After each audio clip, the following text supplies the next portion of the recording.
The prophet of thought. Open your mind, open your mind, open your mind, open your mind, open your mind, open your mind.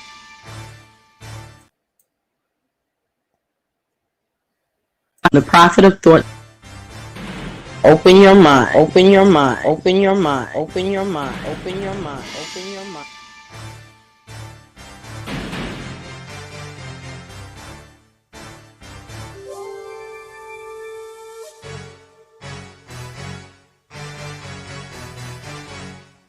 Open your mind, open your mind, open your mind, open your mind, open your mind, open your mind. Open your mind. The prophet of thought. It's the new. Dark Exodus, live. D.X.L. You know.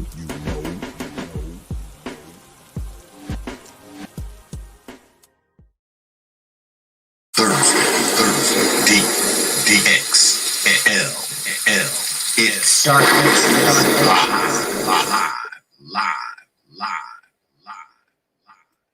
Open your mind. Dark Exodus.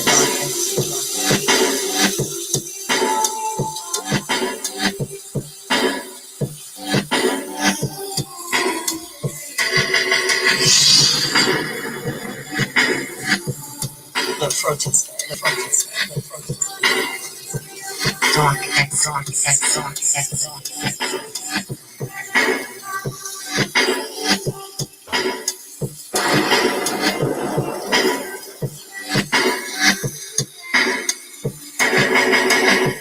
Open your mind.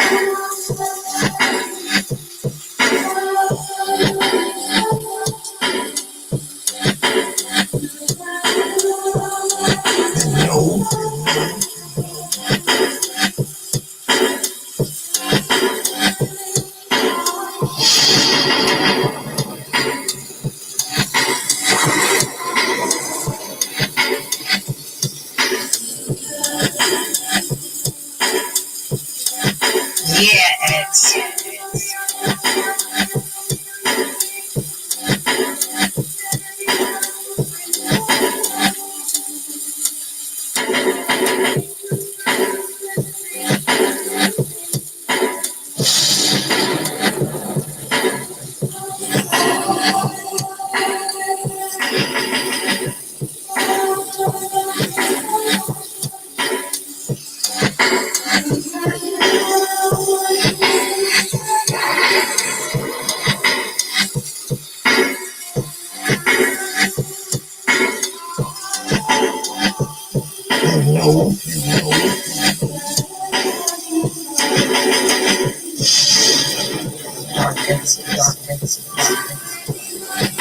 You understand?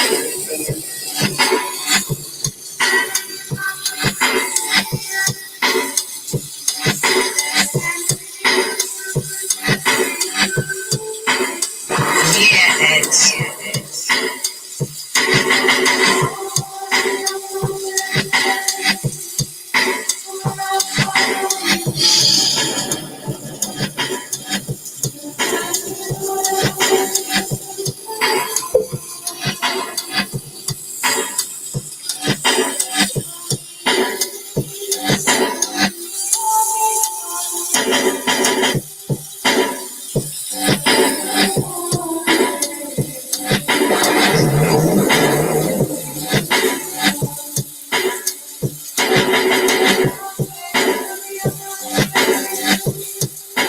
You understand?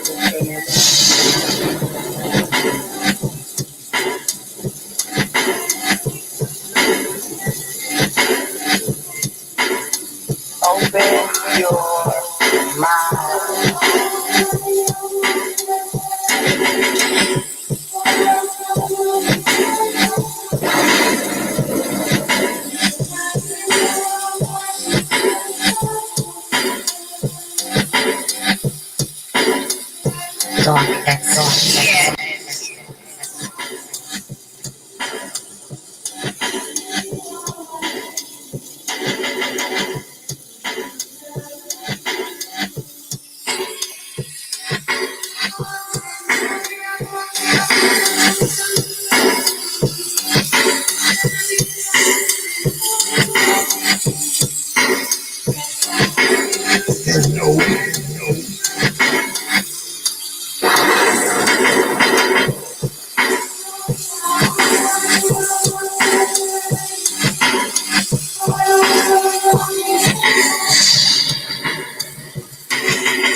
Dark Exodus.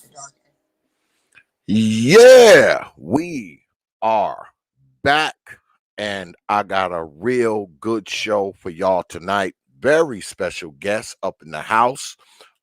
Peace, folks. Welcome back to another edition of the Popular Thought Series right here on the old T.P.O.T YouTube page. I'm your host, X, of course, but you knew that already. That's why your black asses are here. But tonight, like I said, very, very special guest. This would be considered a good get, if you will. The one and only Dr. Hasan Johnson is in the house. That's right. You heard me. Dr. Hasan Johnson is in the house tonight. But before we get started, y'all know I always start it off with thanking you good folks up in here, and you good folks out there who watch and listen, for your likes, your shares, your views, your subscriptions, and of course, your hard-earned pennies, nickels, dimes, quarters, and 50-cent pieces. Because like I always say, you don't have to do it, man. You don't have to do it, but you choose to do it. And I am humbled, I'm honored, I'm grateful, I'm thankful, and I'm appreciative of all you good folks, because like I always say, this platform has grown in the last year, and I know it ain't just because of me, OX. I know it's because of you good folks out there and the people who hang out right here in this here chat room. All right, so I want you to know that I appreciate all you good folks. All right, so let's get at it. Without further ado, let's bring in the good doctor, Hasan Johnson. Dr. Johnson. Yes, sir. Peace, brother. How are you? I'm well. Can you hear me okay? Yep, loud and clear, man. First and foremost, thank you for coming up, brother. Um, I am a follower of yours. I've heard you many times and seen a lot of your stuff. And man, I appreciate you coming on, Doc. I do. I really Oh, do. thank you for inviting me, brother. Oh, absolutely. Now, I know who you are and what you do. So, if you wouldn't mind, Doc, before we get into it, just for the folks in the nosebleed seats who may not know who you are, could you just give them a synopsis of who you are? Associate Professor of Africana Studies at Fresno State. I created and run the Onyx Report here on YouTube, as well as I have a blog at newblackmasculinities.wordpress.com that deals explicit, as does all my primary research, deals explicitly with black males. And I'm currently in the process of developing an institute for black male studies. All right. They're saying that they can't really hear you out there, Doc. Can you turn your mic up a little bit? Is Yeah, that let possible me for you to turn your mic up a little bit? Because they're saying they see. can't really. Okay, do you notice anything different there? Yeah, that's a little better. Is How are that any y'all hearing? different? How are y'all hearing it out there in the audience? Can you hear the doctor? Somebody out there, because I can hear you good here, but I guess they're having problems out there in the audience. Yeah, let me Can know if you y'all guys can hear me or if I need to make any other adjustments. can y'all hear Dr. Johnson now? Please say something. Somebody, anybody, somebody, anybody. No one's saying anything. I don't know. I Okay. can't tell. Okay. I don't know. Okay, my man Perfect Black said it's better. Okay. All right. All right. Good. Good. I wanted you to come tonight, Dr. Johnson, because here on media and specifically YouTube and things like that, we've noticed that, well, not just in media, we're noticing in real life. Let's be frank here, that there is an attack on masculinity, a quote unquote hating on masculinity. And I would like to ask you, why do you think that is? I think there's a couple levels to the conversation. The first thing I would say is going back, especially, going back to slavery, black men were targeted because if there's going to be any kind of revolt, it's going to come from the men. I mean, I think that's the fundamental bottom line. Any type of uprising, revolt, be it straight outright militaristic or cultural or whatnot, it's going to come from the men. So the men have generally been the target since the beginning. Now, I think this latest iteration of what we've been looking at in the last couple of generations is probably about 50 to 60 years old. And it has multiple levels, right? There's a policy level that's implemented, the underdevelopment of black men in the family, the exclusion of black men, particularly in regard to the war on drugs and mass incarceration. These policies and practices have positioned black men in the family and in society in a level to where, we're not able on a mass level to compete, even to the degree that our women have been given access to. So that said, we're in a situation where we're constantly fighting from the bottom. But the perception more and more, because this is another component of that process, particularly through media, has been to underdeveloped black men in the contemporary imagination among people, particularly in the black community, right? So if we go from the 1980s forward, I've said this, there was a really obscure branch of black feminists in the academy that provided the ideological underpinning of what we call misandry, anti-black misandry, the hatred of black men.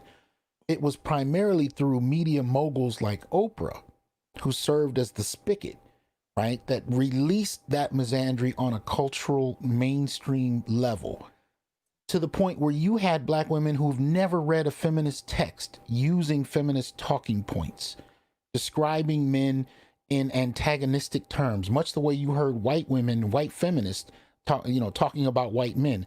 They parroted that. And even though black men don't enjoy the same position as white men or have the same position of authority over black women that white men had, we were still talked about and villainized the same kind of way. Massive difference is we didn't really have that kind of power. So this branch of kind of feminism with its low level misandry had kind of become mainstream in the 80s, and that went right alongside double minority status for many black women. Right, it began with the boomers, but really kicked in with Generation X, where you had a generation of women that were able to enjoy a certain level of access to middle class life that most black men couldn't. So when you kind of factor all of these things in, and there are several other bullet points I can add in, but when you factor these kind of things in, the overall thrust is, in the last few generations in particular, black men have been targeted, have been underdeveloped materially and policy, in terms of policy as well, and at the same time within the family and within the community, seen as a threat. So we've been seen as a threat since the beginning, but it's in the last few generations that we've actually had our women perceiving us as a threat and participating in the underdevelopment. And that's not necessarily, something that they just woke up deciding to do. It had to do with being socialized that way. But this is the dynamic that we're grappling with now. So we're not just fighting the state. Many of us are actually grappling with the cultural internalization of misandry in our own families. So do you think, because I've heard people say this, do you think that we as black men, are we feeling the trickle down effect of the attack on masculinity? Is it trickling down from white men to us, or are we feeling the effects of our own fight on masculinity, or is it a combination of the both, doctor? When you say our own, what do you mean? Um, because we as black people, we have a tendency to have a different set of circumstances in our lives. We, our families are somewhat different than other folks. We have a tendency to live under a different type of system at times, some of us. So that attack on masculinity, that's why I ask, that attack on masculinity, is it coming? Do we have a specific subset of our own that's different from other men, especially in America? I guess that's what Oh, I'm you're getting at. saying is black masculinity different than white masculinity? Is that what you mean?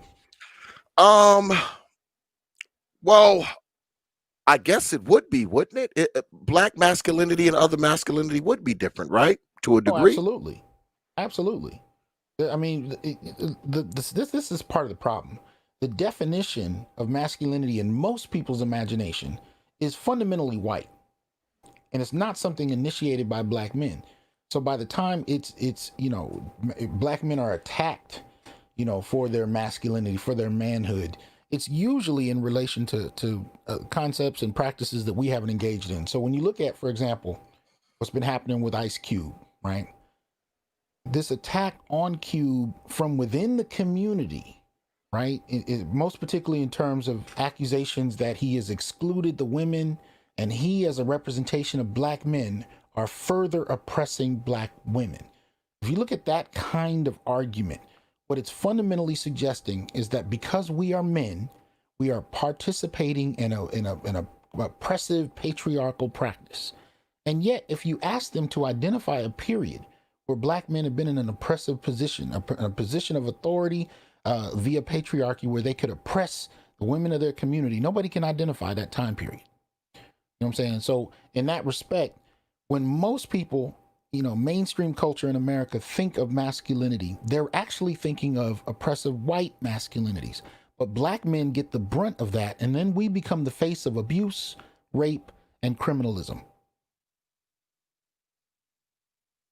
So, what would be your advice, doctor, for black men moving forward, as far as trying to, I guess, counter the fight and the war and the hate on masculinity? What would you advise brothers to do going forward? Well, I'm always a proponent that healing starts at home. So basically, amongst brothers, we have got to actually find a way to support each other. We've got to find a way to actually build a platform where we as men can actually be able to dialogue and support one another. This is why on my channel, on the Onyx Report, although I do deal with politics, I don't deal with it necessarily from one particular ideological bent, because I'm trying to find a way to bring brothers together across different practices, upbringing, social context, whatever you want to call it. I'm trying to be religion. I mean, you name it. I'm trying to bring brothers together on a shared experience as black men. So if you're Muslim, if you're Hebrew Israelite, if you're Christian, if you're Republican, if you're a Democrat, if you're a revolutionary, I'm saying, what is it that we as black men have in common that we can actually build on?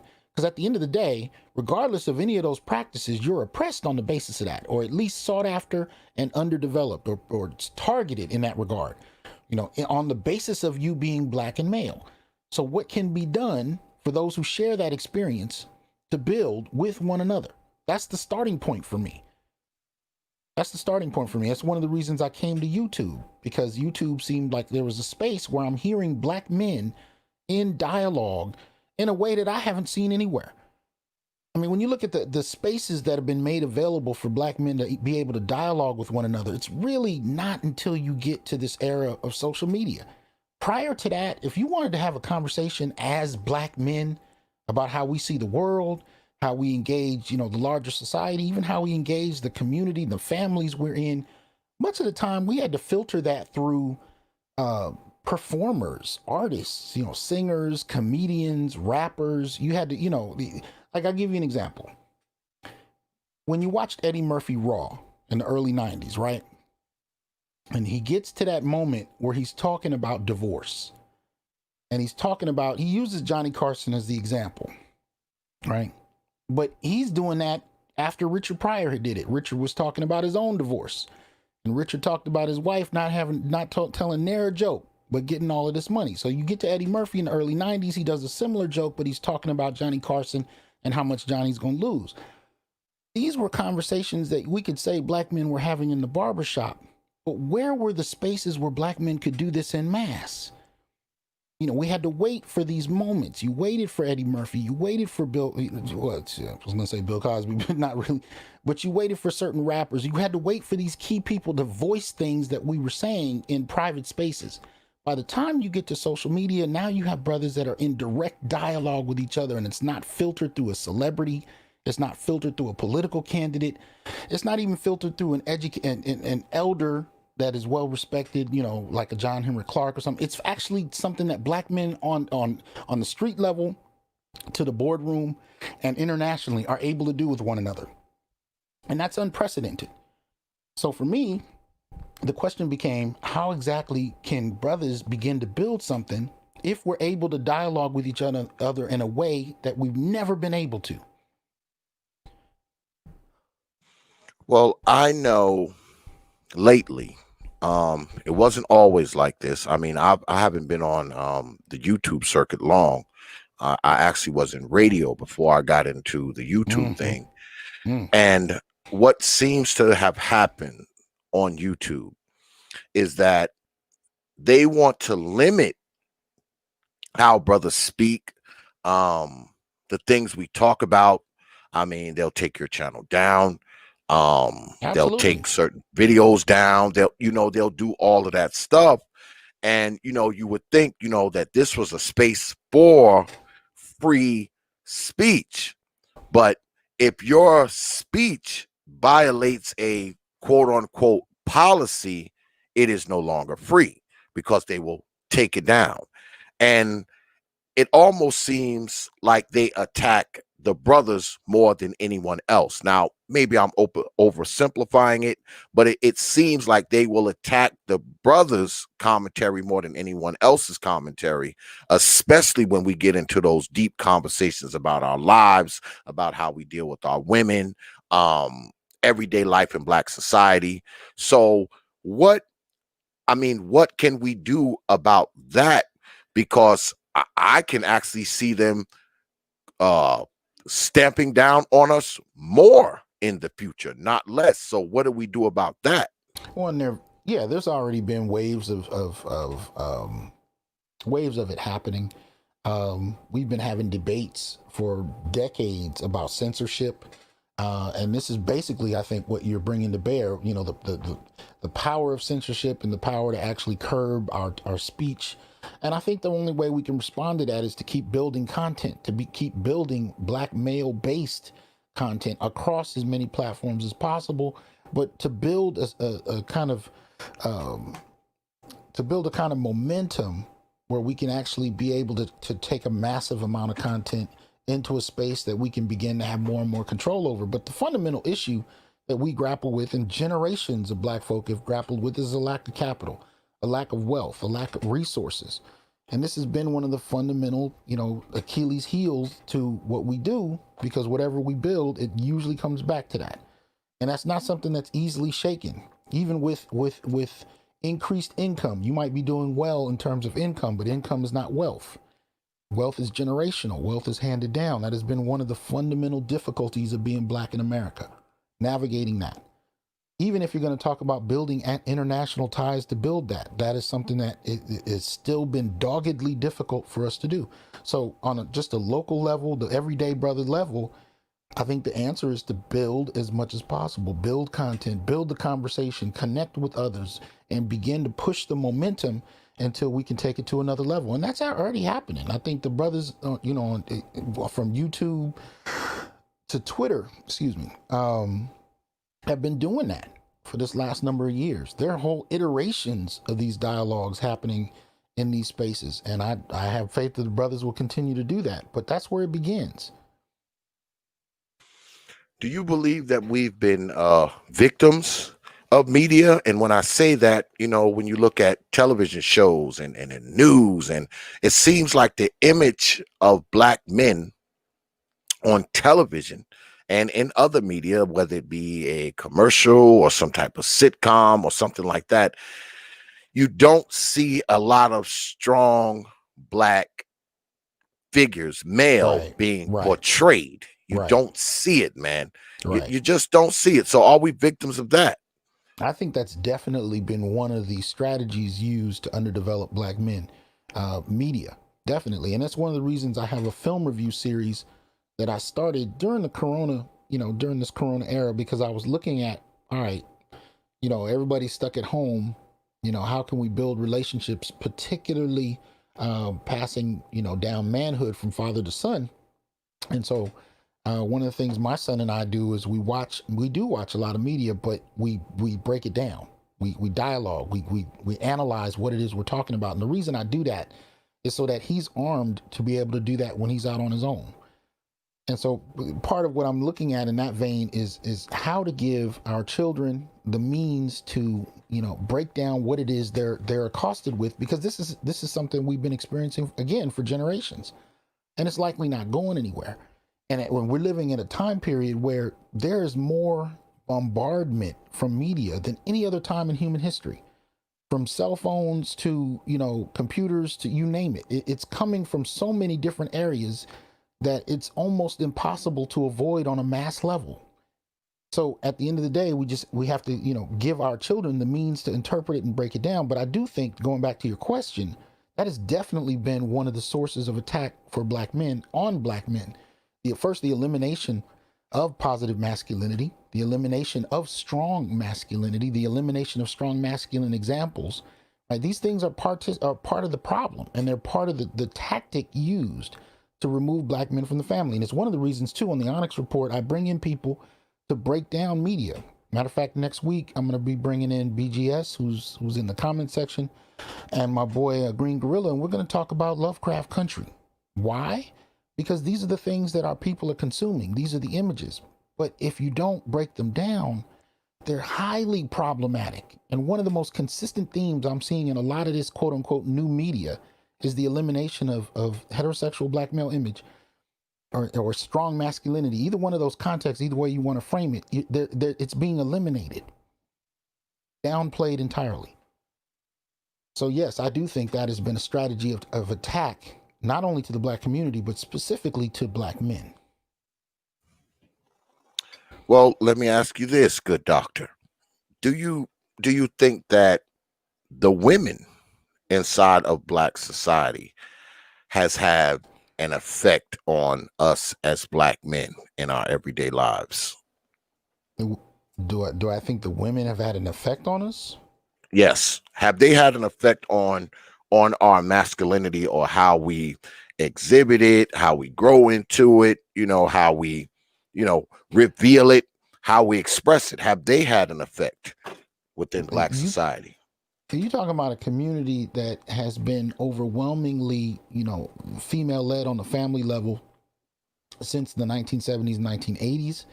It's impossible in that kind of dynamic for a community to have that many female led households and not have an impact on the very definition of masculinity. I'm Generation X. You know what I mean? When I was coming up, most of our fathers weren't there, or many of our fathers weren't there. So most of the brothers I knew, matter of fact, if you had a father you grew up with, that was like a thing. You were unique in the spaces that I was in.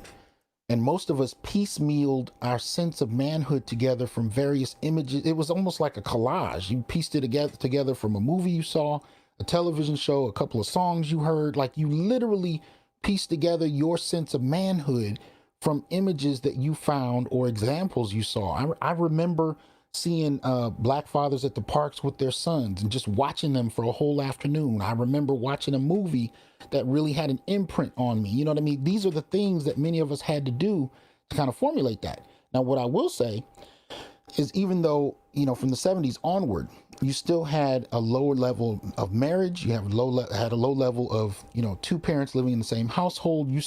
One thing I did notice from Generation X, after the boomers is we actually did stay more participatory in our children's lives than our father's generation. So black fathers are actually extremely participatory. They may not live in the same roof, but that has been something that has been advancing since the 70s. But still, in terms of my generation, that wasn't something you saw very much. So that being said, there's no community that could have an 80%, children born to single parent rate and not have a severe impact and redefinition of masculinity, whether we like that definition or not.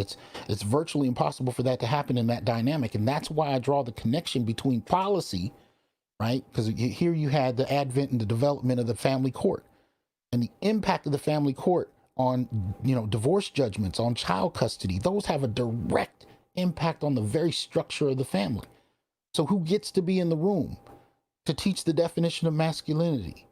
That is policy based. This is one of the reasons that we have the Black Male Political Agenda on my blog, and we talk about it on every show. And when you look at the very first point on the Black Male Political Agenda is addressing the family court. And there are probably about 10 different elements to that point with brothers, and I didn't write it. These are brothers who are sending in ideas, and idea after idea after idea is in direct contradiction to the impact of the family court, down to the granular level of ways in which black men have found themselves excluded and underdeveloped in relation to their own families. Well, I don't know if you're familiar with the contract with Black America. I'm pretty sure you are. There's been a lot of talk of it, on media and television and everything else.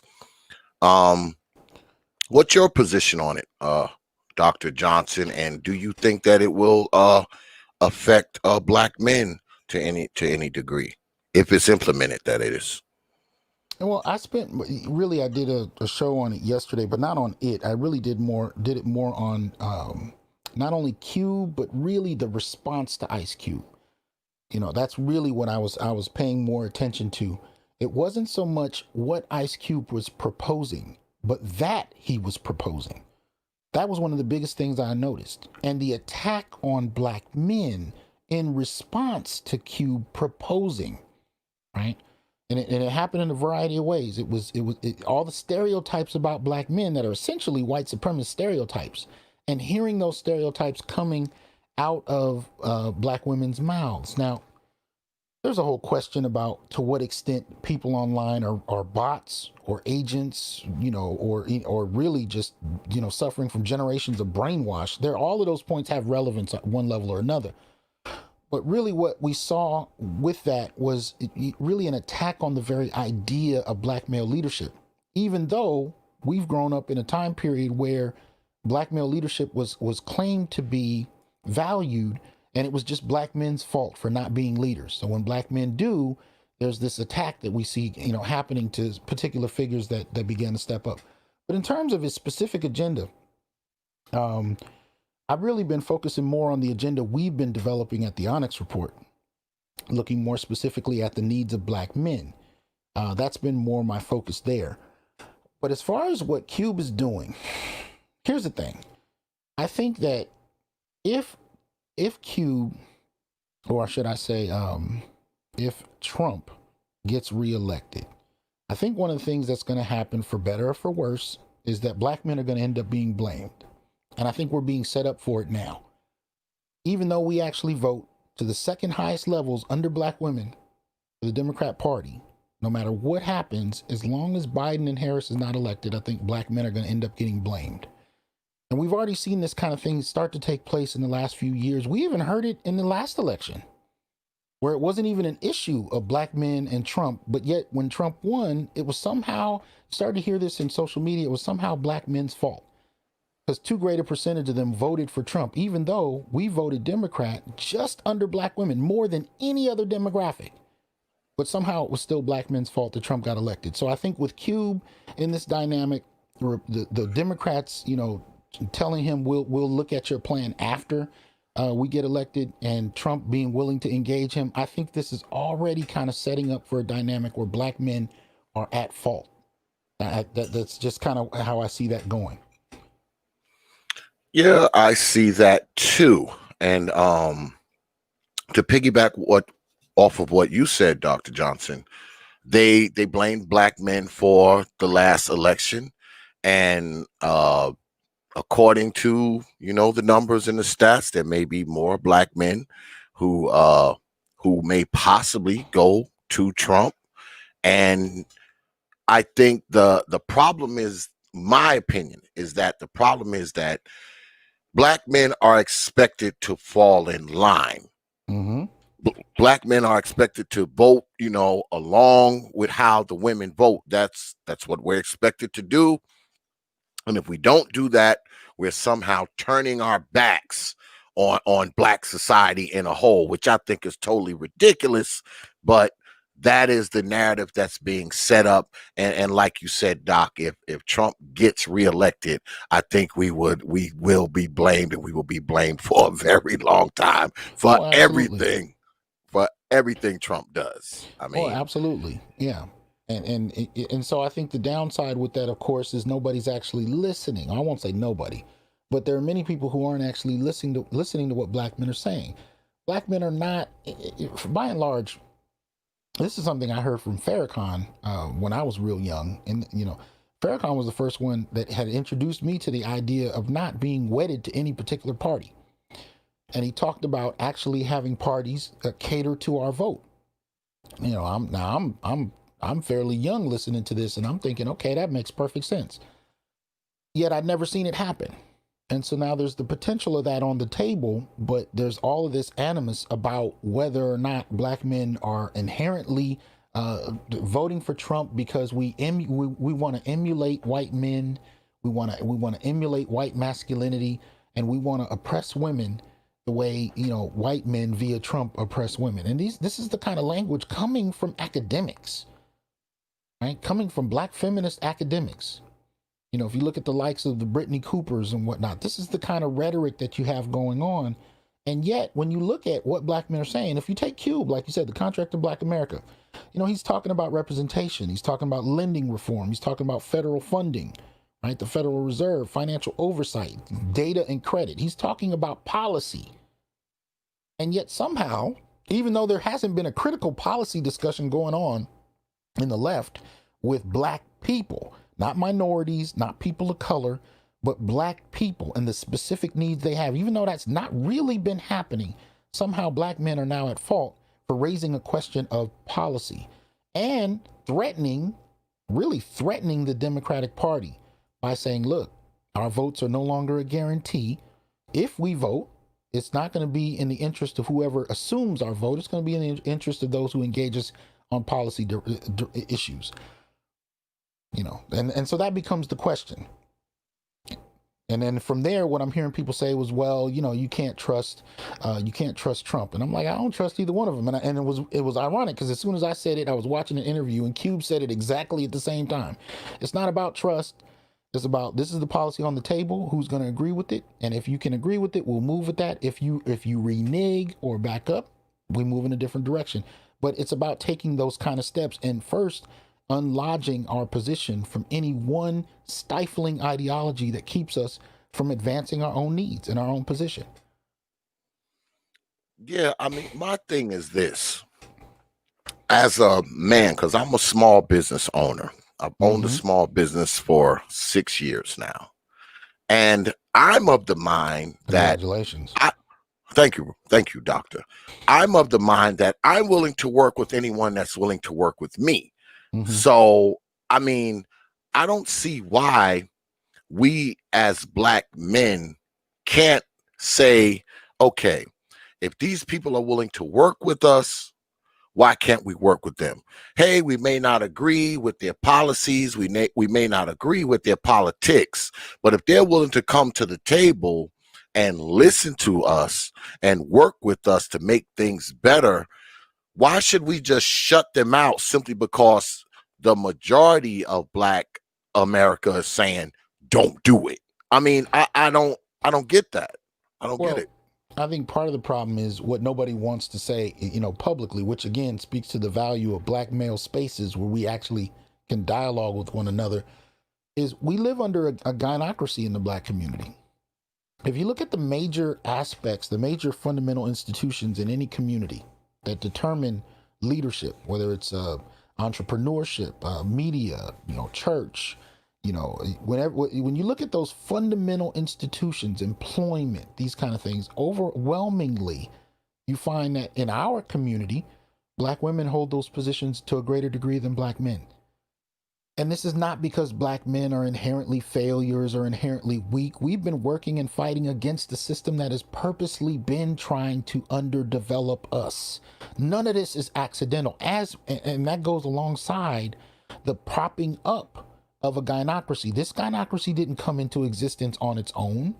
It came into existence because of where black men were relegated to, the position we were relegated to, the lack of consistent employment, the lack of wealth, the lack of these things are not accidental.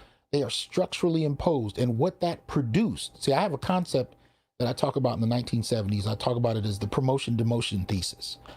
So at the same time, right, and particularly in the late 1970s, college became synonymous with middle-class access.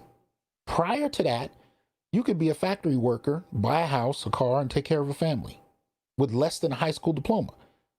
Can you even fathom a 17-year-old finishing high school now and opening and getting their own apartment and paying their own bills and starting a family? Is that even feasible in 2020? Absolutely not. It wasn't feasible not. when I was coming out of high school, but there was a time period from the 50s to the 70s where you could kind of do that kind of thing. By the time we hit deindustrialization, that reality is gone, right? And college becomes the middle point access to middle class life. But so for the poor, you had welfare, and for the working class and the middle class, you had college access and white collar jobs. But at that same time period in the 1970s, you had the war on drugs, right? You had deindustrialization. These were things that overwhelmingly in our community targeted us.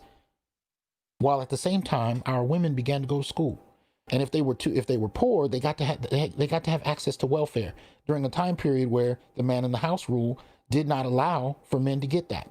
So this promotion demotion thesis that I talk about is really this critical time period where you see black women propelled at least into the trappings of middle class life, and black men by and large, having a glass ceiling that prevents us from doing the same. Now that's in the 70s. That has gotten worse. Matter of fact, when you look at incarceration, the largest numbers are about 2013. Over 900,000 black men are incarcerated. And for all of those black men that get out, what are their job prospects? What does employment look like? The reason the recidivism rates are so high is because, most of the time, either black men either go back into crime or they try and start businesses because nobody's willing to hire them. These are the practices that are institutionally based, that are policy based, that undermine black men. So that said, we function under a gynocracy at this point. And if you function without the approval of the women giving you the nod, and if they approve of what you're talking about, that's the only way you can kind of move along without being attacked. Cube didn't do that. And there are plenty of black men that didn't, and the repercussion is exactly what we're seeing from that gynocracy. But we can't even talk about the existence of a gynocracy outside of certain male-only spaces because people don't believe it exists, strangely enough. But again, looking at the major institutions from family to church to entrepreneurship, to education, to media control, are black men in a dominant position in any of those institutions in the black community? Nope. Not at all. And those are the hallmarks of leadership. So we talk about dismantling a patriarchy, but all the indications, the on-the-ground indications that let us know who's actually running the community, none of them point to black men. And yet somehow black men are still at fault for the positioning of the community. So there's all of this going on, and it goes back to identifying a gynocracy. But can I just break from protocol for a minute? Can I ask you a question? Absolutely, doctor. Okay, you said Go right you had ahead. a small business for 6 years. This is the sociologist in me Yes. just kind of kicks this off. I'm just curious. In the last 7 months, have you seen any grants that target black male business owners to help you keep your business afloat during COVID? Absolutely not. Absolutely not, doctor. Absolutely Now, not. see, that's interesting to me because every black man that I've talked to about this has had the same answer. No. But when I turn on the television or when I pick up the phone and people are telling me about grants, you have three different levels that I'm noticing, right? We have business, especially small business support grants that go on the basis of race and then on the basis of gender. But then there's a subset that are targeted directly at Black women. But when it comes to Black men, nothing. Nothing. I was just watching a shea butter commercial. I talked about this on my show. It's a shea butter commercial. I'm not thinking much of it. But at the end of the commercial, they say, and we stand here for Black women entrepreneurs. And I was like, oh, okay. And then and then somebody sent me a grant, for Black women photographers. I've seen them for Black women drummers. Wow. But you have a business for 6 years. Yeah. And something tells me you haven't been keeping it afloat with very much philanthropic support. Oh, absolutely not. Luckily, the field that I'm in is, it's recession proof and it's also COVID proof. I'm a mechanical engineer. So I work on power equipment, commercial lawn equipment, motorcycles, skid steers, commercial generators, Beautiful. that kind of thing. So, my business is pretty much COVID proof, so that's the only reason why, the COVID didn't affect me, because the state that I live in, they didn't shut me down. So I worked right. I'm working right through the whole COVID thing. I'm just taking a few extra precautions. But, I actually, believe it or not, and I know people will hate that I'm going to say this, but I'm going to say it because it's true. COVID caused me to make a little more money because, people, because I have a mobile service. The mobile part of my business picked up about 65% because people didn't want to leave their businesses. They didn't want to leave their houses. So I was able to do more mobile stuff because I was on the road more, picking equipment up as opposed to people bringing it to me.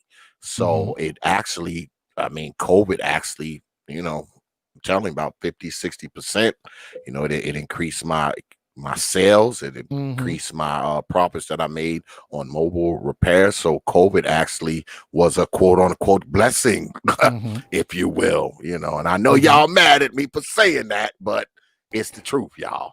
Well, now, did you have to pivot? Like, were you always doing that, or did you have to make a slight alteration to adapt to the COVID environment? I did, because like I said, I work on heavy equipment. And usually if I go, I jump in my truck and I go to pick a piece of equipment up, I usually interact with, the people, whether it be a construction contractor or, a commercial landscape architect or something like that. I usually have an interaction with them, talk, shake hands, have a cigar with them. That ended. I was telling people to just leave the equipment out. I will come pick it up. And likewise, when I drop the equipment off, I would just leave it there, with the invoice on it, as opposed to, meeting with the person, shaking their hand, talking, going in the office. My income became a lot more digital. Certain places, they didn't give me checks, or I would get bank deposits as opposed to checks. Some Zelle, Cash App stuff, I had more of that going on because it was less contact. Now, what I don't do a lot of contact with people anyway. I work with things. I don't work with people, me and my guys. So we don't do a lot of people interacting anyway, but some of my customers have been with me since the beginning. So, when I go to see them, we kick it a little bit, we talk, we shake hands, we might have a cigar, before I, pick up the equipment and leave. All of that stopped. So that's the only real pivot I had to make, less contact, with my customer base, because of this COVID thing. That's the only real pivot I really had to make. Now I had to pick up other equipment because I was working more. So, I had to buy, more trucks, more trailers. But other than that, it was pretty good. Like I said, COVID was like a blessing. Now, see, that's the Just interesting was. thing. No, that's the interesting thing, because I'm running across, women who are in, and this is not mass. I'm just saying I'm running across individual women that are in COVID proof environments themselves, but they're still having access to grants that are targeted at them. So it would be the equivalent of me asking you, despite how well you're doing, could you use another $50 to $100,000? Would that benefit A- your business? And I'm not just talking about lining your Absolutely. pockets. I'm saying on a business Absolutely. level, would it expand your business? See, those are the see what I've been saying about just this COVID era in terms of small business support. When you overwhelmingly target one demographic in the community and you ignore the other, right? You're actually what I consider you're actually gentrifying the community over generations because your business may be doing well. How many brothers lost their business in the last 7 months? How many didn't get 50, 20? I've heard everything from $5 to $100,000 grants that don't have to be paid back. Some of them called loans that don't have to be paid back from small Yep. businesses that really weren't doing super great in the first place, but they got the nod. Yep. And I'm I know seeing I black have. men on the streets here in Fresno, on the streets more than I've ever seen. The homelessness levels are through the roof. And I'm saying, okay, what does it do when you primarily give grant and federal support on a business level, particularly to small businesses, from anywhere from $5,000, and 5,000 is even critical because, I've known women, and for example, that, couldn't pay their rent. So that 5,000 was a huge, injection. But from $5 to $100,000, what does that do generationally? How many businesses were lost? How many black men were not in Prophet of Thought's position to where they were COVID proof, but really could have used that injection to hire employees, to maximize automation in some kind of way. You know what I mean? So these are the kind of things I look at because I'm saying, okay, this is happening. Nobody's talking about it. But I'm seeing small businesses that would have gone over getting cash injections, and I'm watching brothers who have independent businesses, some of whom have contacted me and said, I had to use my girlfriend, I had to use my sister, I had to use my ex-girlfriend to apply for the grant. Well, that just means now whatever you get is kind of predicated on a relationship with her. But I'm simply just saying in that dynamic, there is a lasting impact. And so we have to begin to look at the dynamic here where you have policy, you have government that is playing a critical role in advancing certain demographics at the expense of others, most Yep. particularly black men. Absolutely. Because I know a few brothers, their businesses, took quite the hit, and they weren't able to get their hands on, that available money. A lot of them, a lot of brothers that I knew, because of the business they were in, a lot of those brothers owned barber shops and, things like Yes. that. Yes. They took a real hit, man, on this COVID because the state was running around, man. And because I'm in North Carolina, and I mean the state was shutting people's stores down, smoke shops, shoe stores, small diners, small eateries, barbershops, all those things, man. The state was literally going around and agents were putting the notices on the door. And if you were open, they were telling you to close it. And if they came back and you were open, they were slapping people with $1,000 fines that they were catching. And those fines go up What? every time they catch you. Yes, I Wow. seen it with my own eyes. I saw them do it to people. Wow. I saw them do it to people, man. They would come there. The police would come there. You got to close this thing down. They stick that notice on the window. And if they come back there and you're open, that's a stack. And it goes up. I think it doubles every time they catch you, if I'm correct. So they were going to that extreme, man. I mean, they were like literally walking in people's businesses and saying, hey, look, you have to lock this up. You have to shut this down. And these people, for some reason, a lot of them were not able to get their hands on that money, doctor. They weren't able to get that injection of cash. Sure. They And just see, weren't. but this is why I asked the question too, because if you look at black male employment, right, prior to COVID, 35 major cities, major urban cities, we're unemployed over 40 and 50% as black men prior to COVID. COVID hits by February, March, half of black America's lost its employment. Now, I've made the argument that was overwhelmingly women because so many black men were already unemployed, right? And so to that end, the massive unemployment that we experienced has us at a position, and I've talked to brothers from California to Miami that are verifying this, where you have lower level jobs being done by former white collar employed women. For example, dropping off groceries, delivering groceries. You got women driving Mercedes, BMWs, but dropping off groceries because that's all they could find, right? But if that's happening to the women, and black men were already 40 to 50% unemployed in 35 major urban cities, where is the position of black men? Now, we don't really know because the data hasn't really been produced yet. We're still going through it. But if that's already happening to employed black men, we may have lost our professional base. Now, entrepreneurs, yeah, they're a little bit more independent, but we like to suggest that, because you have your own business, you're not subject to really being impacted by these things. That's not true. You may not get fired where it's just outright, but if you lose your base, in terms of the customers, customer service, the customers you used to having, that has a dramatic impact. And if you're not getting any support in the first place, so these are the reasons I ask these questions, because I'm not hearing these questions asked with black men in mind.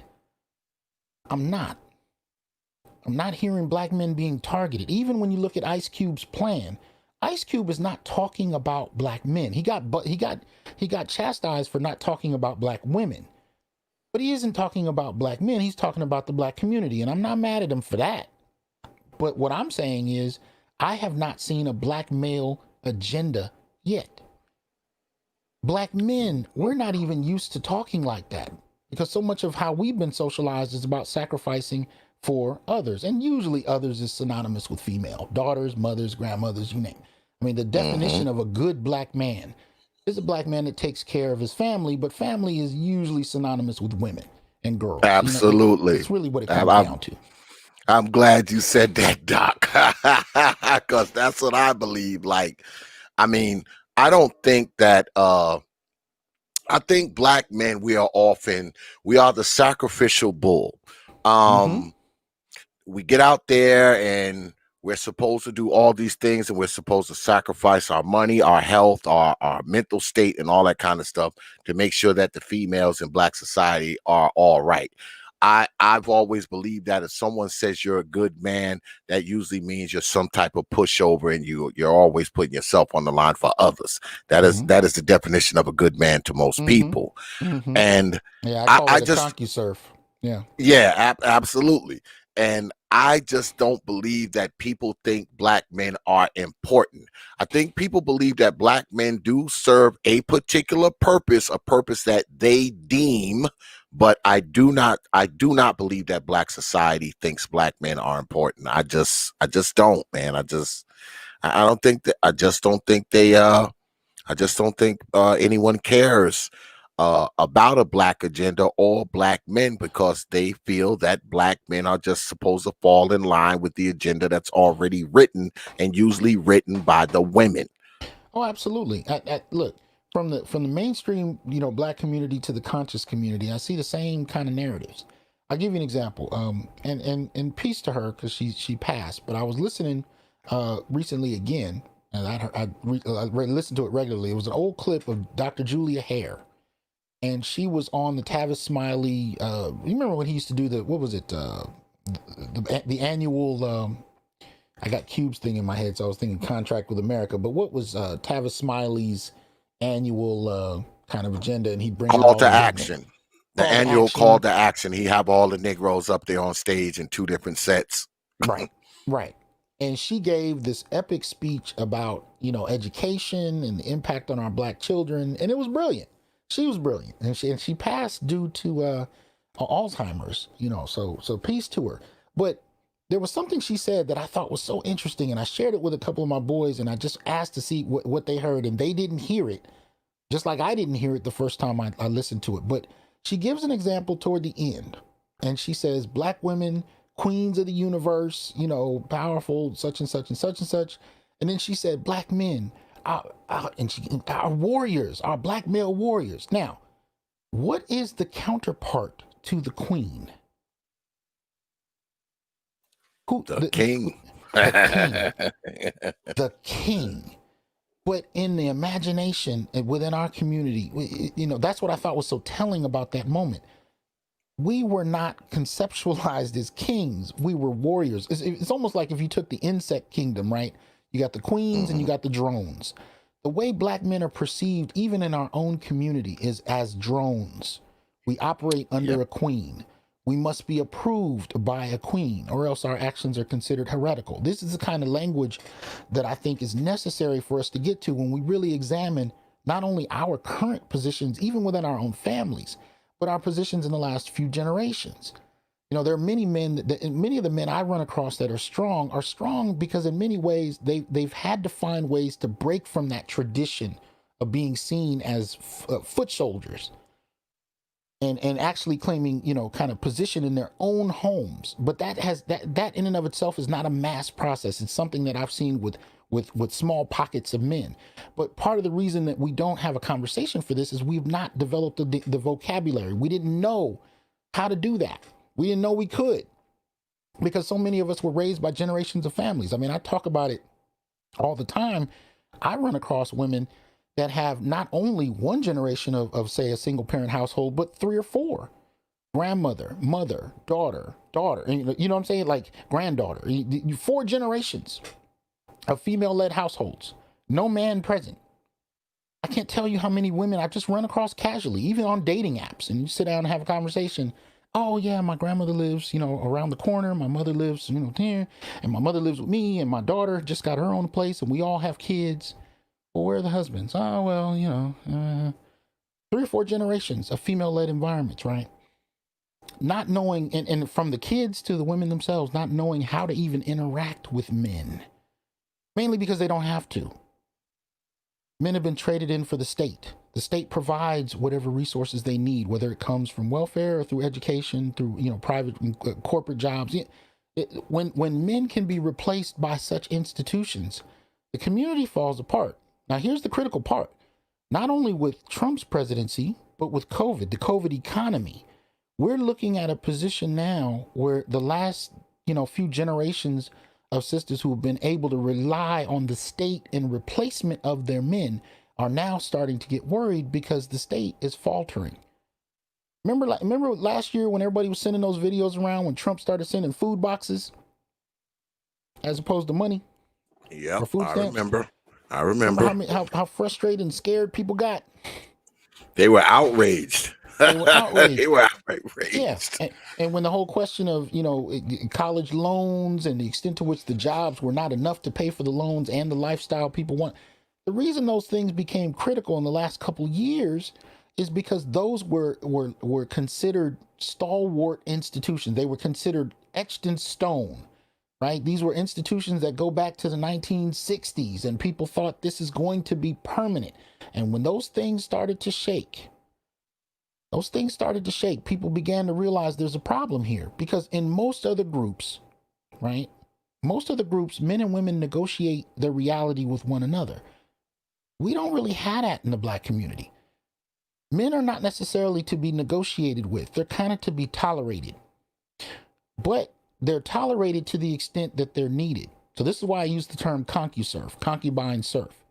You're needed to provide sexual pleasure, sperm. You may serve, and most particularly protect on call. Right? You in terms of proxy violence, you may be called in to protect on a certain set of terms, but you are not to make decisions. You are not in a position of authority. You don't have a position of respect. Right? You may find individual marriages where you may see this, but this is not a collective identity. This is not a collective idea.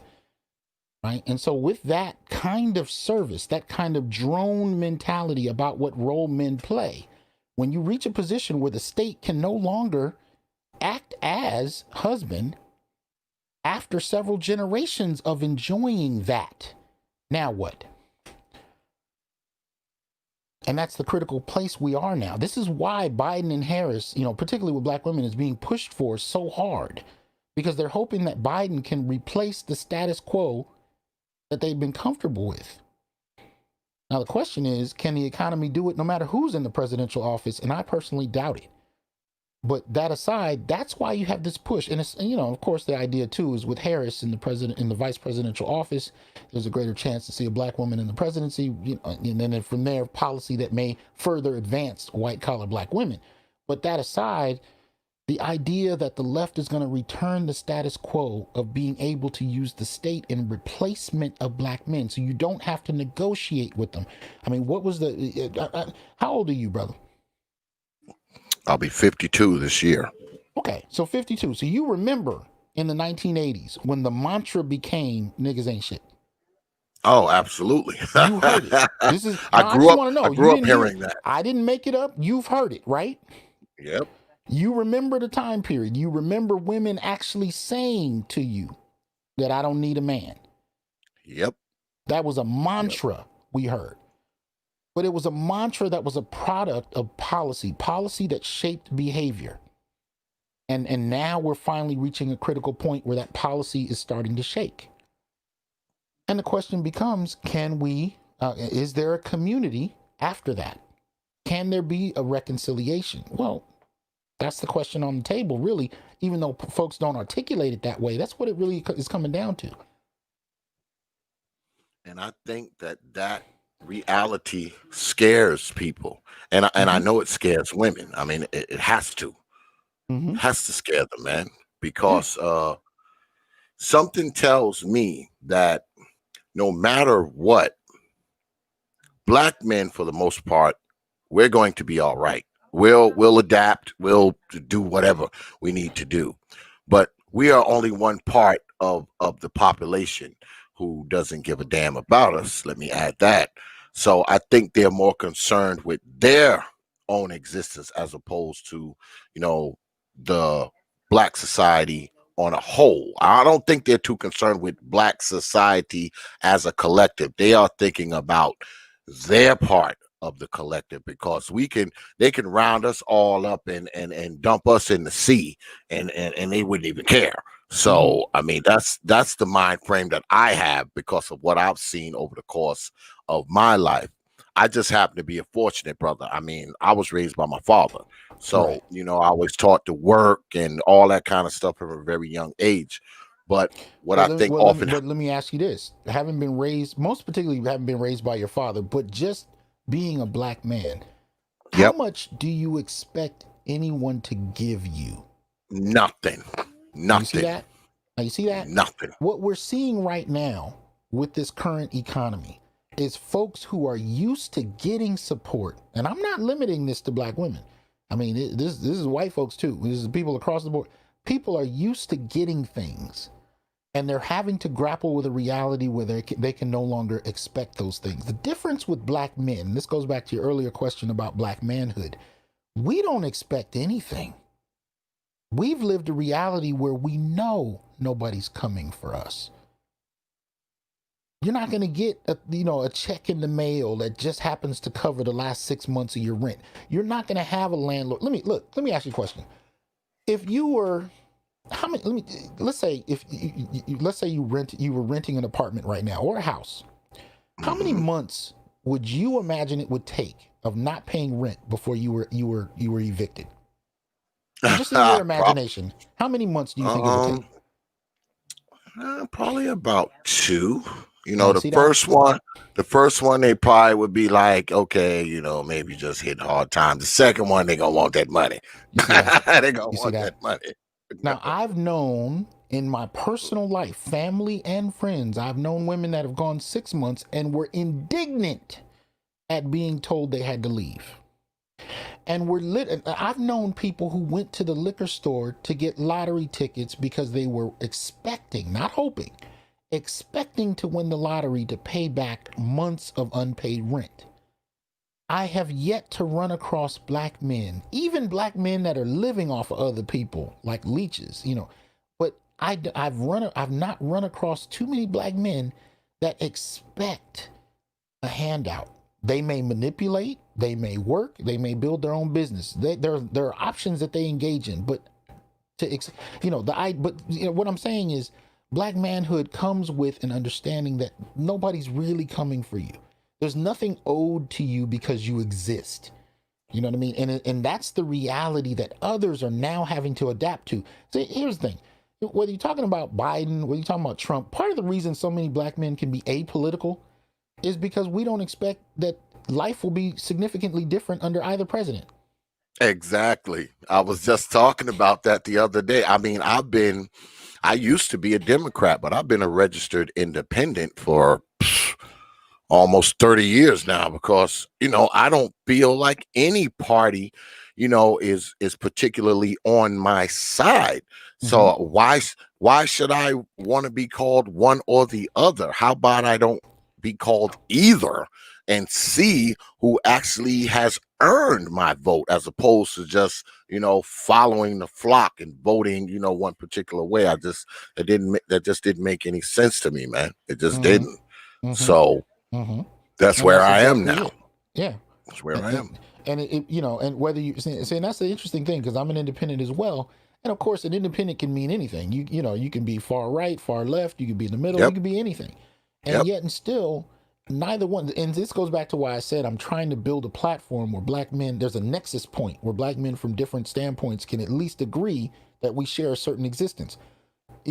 Whether you are far right and I'm far left, or vice versa, both of us can agree that nobody's coming to hand us anything. Absolutely. There's no check coming in the mail that's going to surprise me and pay back all my rent. There's not, I'm not going to get a knock on the door where somebody has a six-figure job that's just, perfectly designed for me. I don't find black men that expect that kind of treatment. It's, even down on a lower level where you might, purchase an item from a store and the item might be ripped. And it's funny to me because, I have family members that'll be, hey, oh, we got to go back. You got to trade this in. I meet brothers that are like, oh, well, lost $10 on that. And they move on to the next thing. Yep. Even on the lower levels, there's not really an expectation, and that's going to be a key dynamic in the next few years because so many have grown accustomed to being supported in a particular way. And we don't have that by and large. Yeah. I mean, black men, we don't feel entitled, man. Right. There's an entitlement freaking mind state that kind of ripples through black society. And with the rank and file black men, we don't feel entitled to anything. I mean, we only want what's ours, and usually what's ours is what we worked for, what Yeah. we've sweat for and bled for. I mean, that's what we consider ours, not what someone's going to give us in the future or may potentially give us in the future. We don't look at it like that. Oh man, look! I gave this example a couple of times, and I think I said it in my show yesterday. I had an associate of mine from years ago, and she became a leader in Black Lives Matter. And I remember years ago, this is probably about 2016, 2015, somewhere in there. She called me one day, and she said, "Yeah, I'm about to go to this protest." And I'm gonna get arrested, and then later in the evening I gotta cook dinner and I gotta get the kids to bed, and I gotta drop off this package. And she's just running down, all the things she plans to do the next, I think this was like the night before, right? The whole itinerary, huh? A whole itinerary. And I listened to this and I thought, that's interesting. I don't know if I've ever met a black man that could say I'm gonna get arrested tomorrow and know with full assuredness that they will be out before the end of the day in time to cook for their kids. Now keep this in mind. Your kids are at home without you, and you are fully confident that you will go to jail and get out in time to cook dinner. Wow. I don't know black men, and again, I'm conservatives, liberals, lazy cats who are Madden, what do they call them, Madden Kings. I don't know black men that have a mentality where they contemplate incarceration and just an entitled idea that they'll get out simply because, but those are the kind of things that I witnessed, and I was like, wow, what produces a mind state like that? And when I began to look at the numbers, it was simple. That's not even black women's experiences. Again, going back from 2013 to now, you had over 900,000 black men incarcerated. That number dropped a couple 100,000, but not because black men were being exonerated, because they were being sent home with ankle bracelets. But black women, it was about 60 to 65,000, depending on when you looked at it. So you got 60 to 65,000 versus 7 to 900,000 black men. Of course, we're going to have a different attitude about incarceration. Of course, we're going to have a different attitude about protest activism.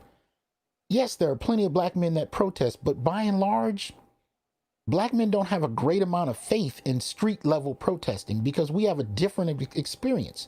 You tell me about the 5 or 6 brothers who were burned alive in Ferguson in their cars, activists. You seen a lot of that happen in the other demographics?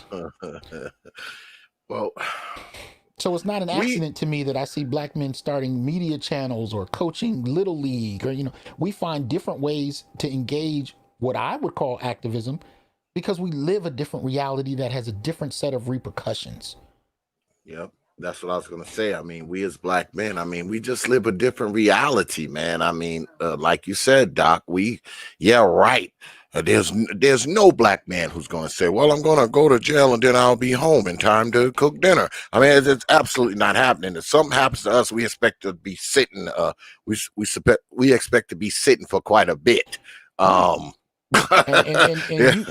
this is, I read an article years ago about a brother who went in for, you know, I think he had a ticket, you know what I mean? He had a traffic ticket and he went in, you know how you could go in for a weekend and pay off an old ticket or something. I don't know if they still do that, but they used to be able to do it. But he went in for a weekend and he got in a fight, but he was really protecting himself. He got into a fight and that weekend turned into a month. Wow. And by the time he got out, apartment was gone, job was gone, girlfriend was gone. You know what I mean? That's the kind of dynamic in place for black men. And every black man that I know that heard that story, they weren't shocked. It was just kind of like, yeah, well, I can see how that happens. Yeah, we can relate. Yeah. We can Sorry relate for the brother, but yeah, I can kind of see that. Yeah, sounds about right. Sounds about right.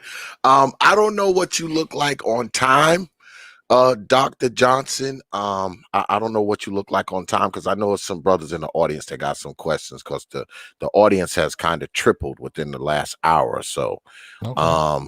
So I don't know, you know, what you look like, what your clock look like, what your schedule look like. Are you willing to take a few questions before you go from the brothers? Sure. All right. Those of you who follow the Proper Thought series, you know how we do it here. If you wish to ask Dr. Johnson a question, you know those questions are to be cash apped or super chatted, or I will not read them.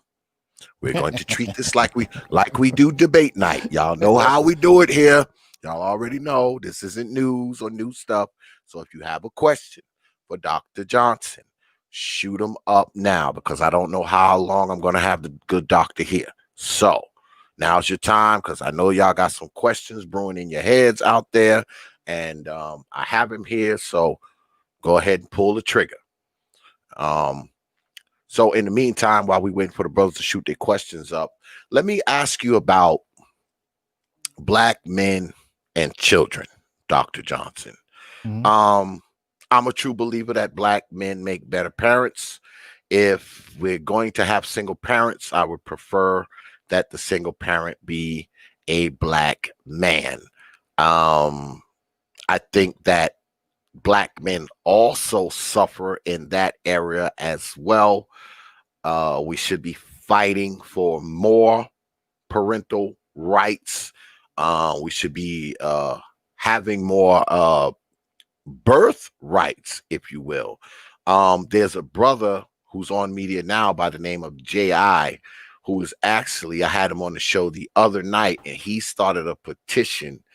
And he's speaking to being able to abort financially. And if it were 30 years ago, I would be totally against it. But here I am now because, you know, all my children are grown now. You know, my youngest is 22. But, you know, now, and, you know, when I listen to him, he says it's not about morality, it's about legality. And see, I couldn't even give him any pushback on that because when you think about the dynamic between a man and a woman and how many rights a woman has when it comes to childbirth as opposed to a man, it doesn't even compare. You know, because she can get that baby aborted. She can have that baby. She can fly to Europe, sell it to a European couple. She can leave it on the firehouse step. She can give it to her mama, give it to her grandmama, and don't have to tell the man anything. So he's more so trying to level the playing field, and I think he's got his circuit. I think he's on the West Coast. I think he's in California, and he's trying to get this petition onto Governor Newsom's desk, and he has it floating around. He has it floating around the internet, and he does have the petition on change.org. So let me ask you, where do you want to see us as Black men? Where do you want to see us at concerning the children, Dr. Johnson? Well, I'm a little biased. I'm a single father, so I'm a huge advocate for Black fathers. Straight out the gate, and the data shows that even in a single parent context, the offspring of single fathers tend to do better. Yes. I think fathers push a degree of structure. They push a degree of follow through. I think those kind of, psychological and familial, cultural practices, fathers do a better job with that. And of course, even in terms of income, you find that there tends to be a more stable environment with fathers. But in regard to the financial abortion, that's number 1D of the Black male political agenda. And so I've been hearing about this concept for some years now. I'm in agreement with it. Because when you really look at the, because earlier when I was talking about the 1970s and I was talking about all the factors that led to, the position of Black men vis-a-vis Black women, one of the factors I didn't include was birth control, right? With birth control, we have a situation where women have, complete control over their reproductive systems. They have 5 major types of birth control in over 30 different forms, and none of that includes abortion. You still have condoms, oh goodness, what's the term?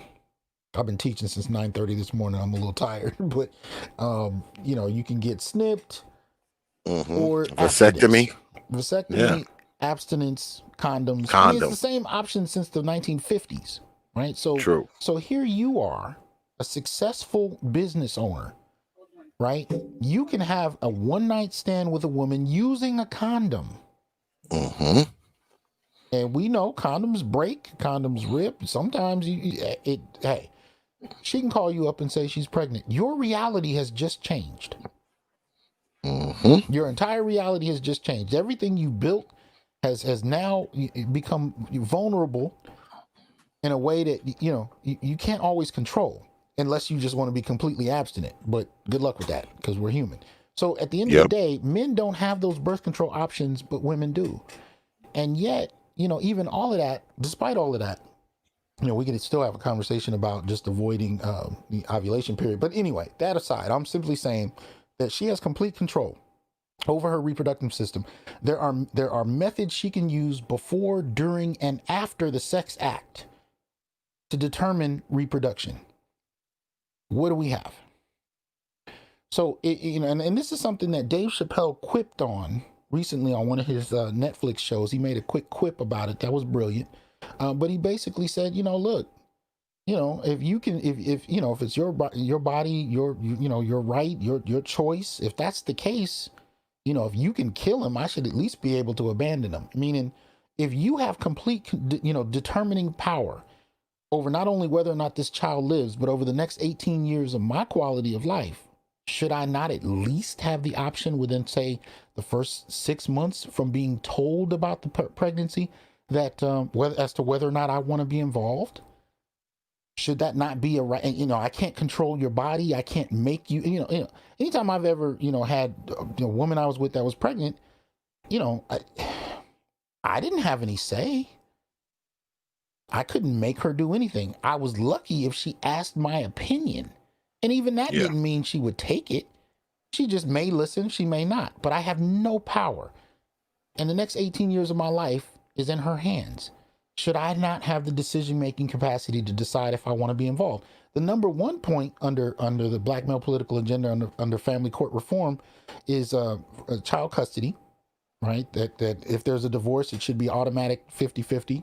As the standard. But the second point is mandatory paternity at birth. Paternity testing Yes. at birth. Yes. So if you have this dynamic, you've had this relationship, or it may have even been a one night stand, right? She calls and says, I'm pregnant. We're saying, one, you should have the choice as to whether or not you want to opt in or opt out. But two, no matter what your choice is, no matter what her choice is, as long as she has a baby, there should be a test at birth. Now, see, here's one of the dangerous questions to ask. If that was standard over the last 20 years, what would the black family actually look like right now? If paternity testing was standard at birth in the last 20 years, how many black men would be finding out that the children that they've been raising and caring for were not theirs? Yep. What kind of incentives would that put into the culture that may shape dynamics between coupling, mating, dating, and marriage?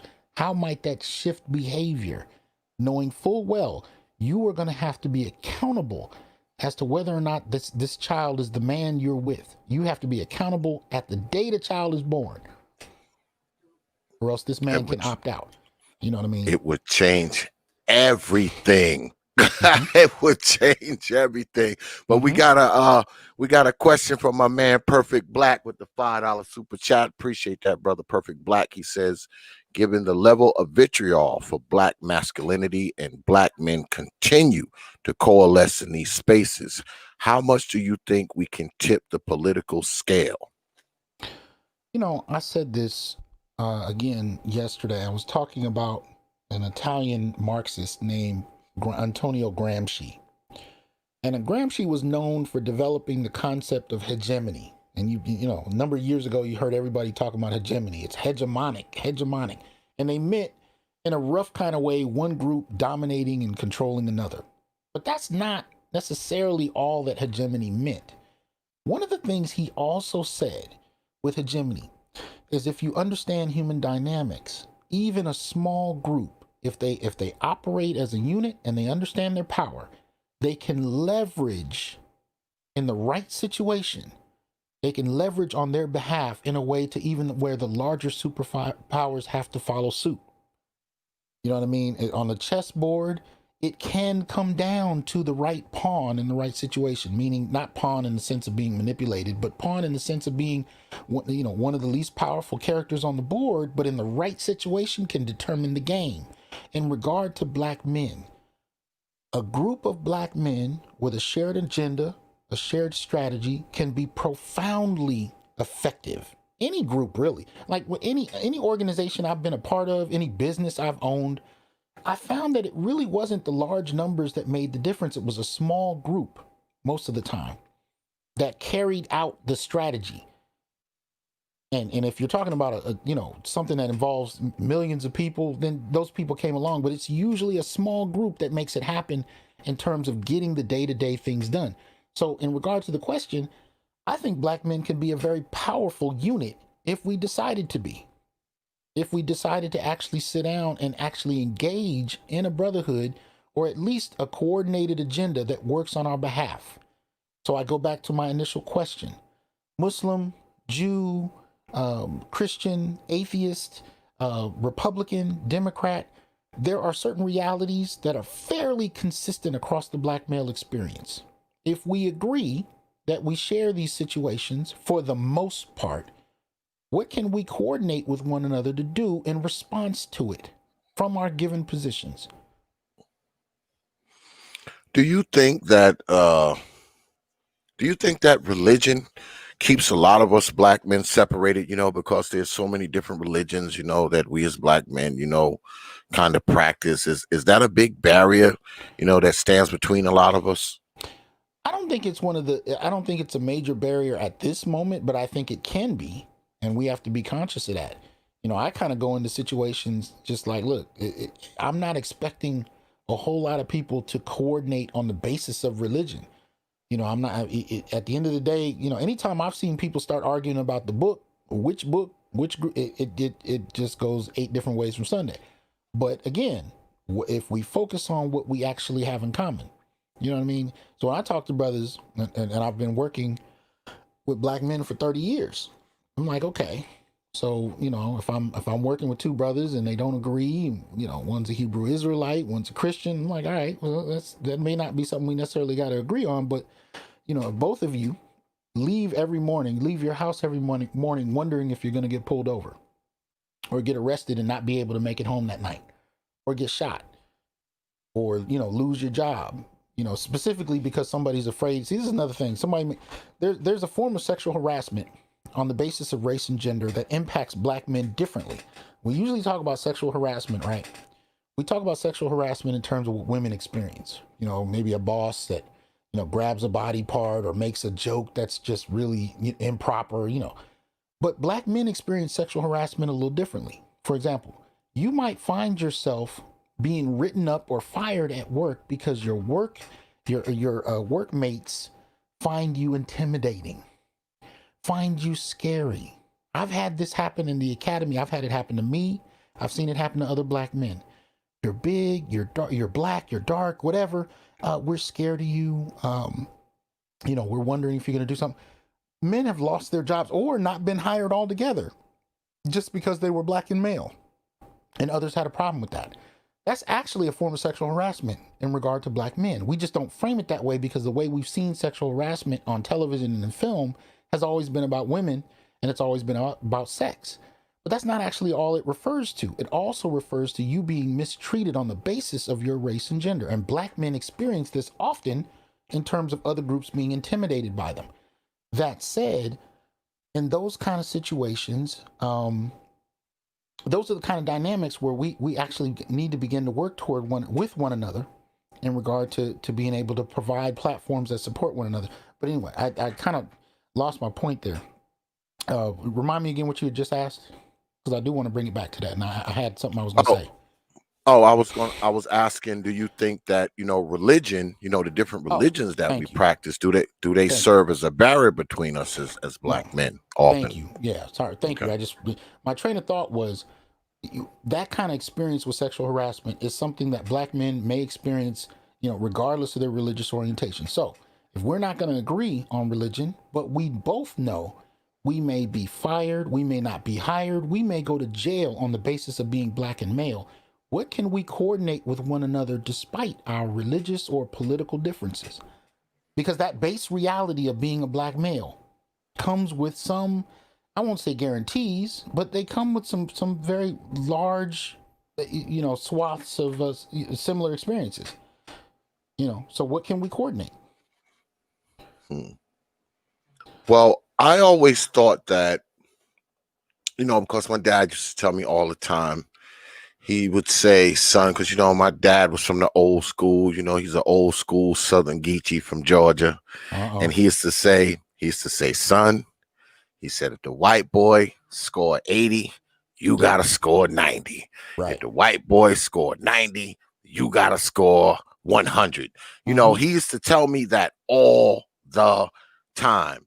And do you think that we're still facing that, 40 years after my dad was telling me that? Are we still facing that? Well, I definitely think we're facing it, but as a professor for over 20 years, one of the things I can tell you, because it's a perfect analogy, one of the things I notice, and this is for women too, black women and black men, it tends to be black students that don't tend to work in groups. And what do I mean? Coming into a class experience, I see every ethnic group developing study groups to plan for exams together. More often than not, we come in on our own and we try to function on our own. So in the example you gave, where what'd you say? He gets 80, you got to get 90. Yeah, that's what my dad used to say. If he scores 90, you got to score 100. Right. You got to score. Now, how much more difficult is that if we do it on our own? If we are all the lone cowboy on the OK Corral, you know what I mean? At some point, we have to be able to be resources to one another. Because again, nobody is kicking down our door to work with us. We have to work with one another because there's nobody else. So I may get 100 on the exam, but if the next brother gets 60, okay, I get, I advance. He's out of school. And this is something I've been telling people, across the board, by the 8th grade, we're finding only 10% of black boys are literate. 12% are functional in math and science. In California, 70% of the boys can't read. And in the Cal State University system, what I work for, the largest university system in the country, 70% drop out their first year. 70% of the black men drop out their first year. What good is it if I've been able to do well in school and 70% of my brothers are dropping out? Especially considering that it's no guarantee that any group is going to want to work with me. I got to build on the one group I can. So that's all I'm getting at. I still think that is the case, to answer your question, but it's that much harder when we don't have networks. And that's principally what I've been trying to talk about this whole time. Networks. And for the most part, networks that we're going to have to create. Whether it's to expand, black male business and entrepreneurship, or whether it's to expand black male, education, whatever it is, it's going to require networks. In any large system, that's what functions, networks. When you talk about sitting down with customers, smoking a cigar and shaking hands, you're building networks. Yeah. You've been able to advance your business off of building networks. Clientele, they go out and tell other people about you. Those are networks. We have to be able to build them. But functioning on our own in an isolated context, it may sound great, but actually leaves us more vulnerable. Yeah, I agree. Well, we got another super chat from my man Perfect Black. Again, appreciate that, brother. $5 super chat. He said, since we know that schools help to condition black boys away from their masculinity, can you expound on the best ways to combat that? That schools help to condition black boys away from their masculinity was the best response. Well, yeah, I think that's what he's getting at. Yeah, I mean, at the end of the day, it's really in that respect going to come down to men. Because again, going back to the black male political agenda, which is on my blog, one of the points, and this was actually initiated by BGS, who was in the comments earlier. I don't know if he still is, but under education, which is the second point on there, the very first point under education is single-sex pedagogy in institutions. Black boys perform better. Matter of fact, this is actually across race. Boys perform better with male teachers. Girls tend to perform better with female teachers, and they're graded better, both groups, by their teachers and like gender. So that said, black boys actually going to all male schools with male teachers is actually one of the best, kind of situations for them to be in. Because we also know that boys tend to have a different approach to learning. It's what I call tactile learning, right? Hands-on. It's as opposed to sitting quietly at your desk, reading. If you look at any male institution, right? Football, military, you name it. I mean, look at how men are trained. How many of them are sitting at a desk quietly? Men are trained in action. They're trained in movement. They're trained in doing things, right? And that's often how men pass wisdom, to boys on a shared activity: hunting, fishing, building something, fixing something. It's not just a stereotypical trope. Men learn by doing, but we share wisdom by doing. Even when you're hanging with your boys, we hang in groups, but we do something. Even if it's going to play pool, even if there's an activity, and that's part of that masculine dynamic. And so, in regard to Perfect Blackness's question about what we can do to condition boys to fight the conditioning of boys away from their masculinity, is that men have to actually take position in an organized fashion, with our kids, and begin to build those networks to where we actually can help boys. But ideally, it would be actually producing a school system or a school environment where boys are actually trained by men. Yep, I believe that too, man. I think that the young lads, man, they need to be taught by men. Whatever they're being taught, I think men should be teaching them. But that's the problem in America, because something like 70-80% of the teachers, especially in public schools, are women, right? like to the Absolutely. tune of like 80%. So, And yeah, you know, and at different I levels, nearly 90%, depending on what level you're talking about. Yeah. yeah, I think that is a major problem because I think some of these women, maybe not purposely, you know, as teachers, I think they kind of assess these young boys differently. I think they kind of they misjudge these young boys, and I Mm-hmm. think they put these young boys in a category where they shouldn't be, based on the fact that they are a young boy and they have more energy and they have more, you know, whatever. You know, they don't want to sit still at a desk, like you say, doctor, and you know, they throw them in the special ed and all this so kind of nonsense. So I think there should be more males in the teaching profession, and I think we would see a difference within the public school system. But you know, that's just me. You're the expert. I'm not. I just No, talk crap all the time. but it doesn't even end, man. I have grown men in graduate school who reach out to me now and ask me to be on their doctoral committees. You know, I have men that I've never met before that'll write me out of nowhere and say, I'm in a master's program. What do I do about this or that? They're looking for mentor.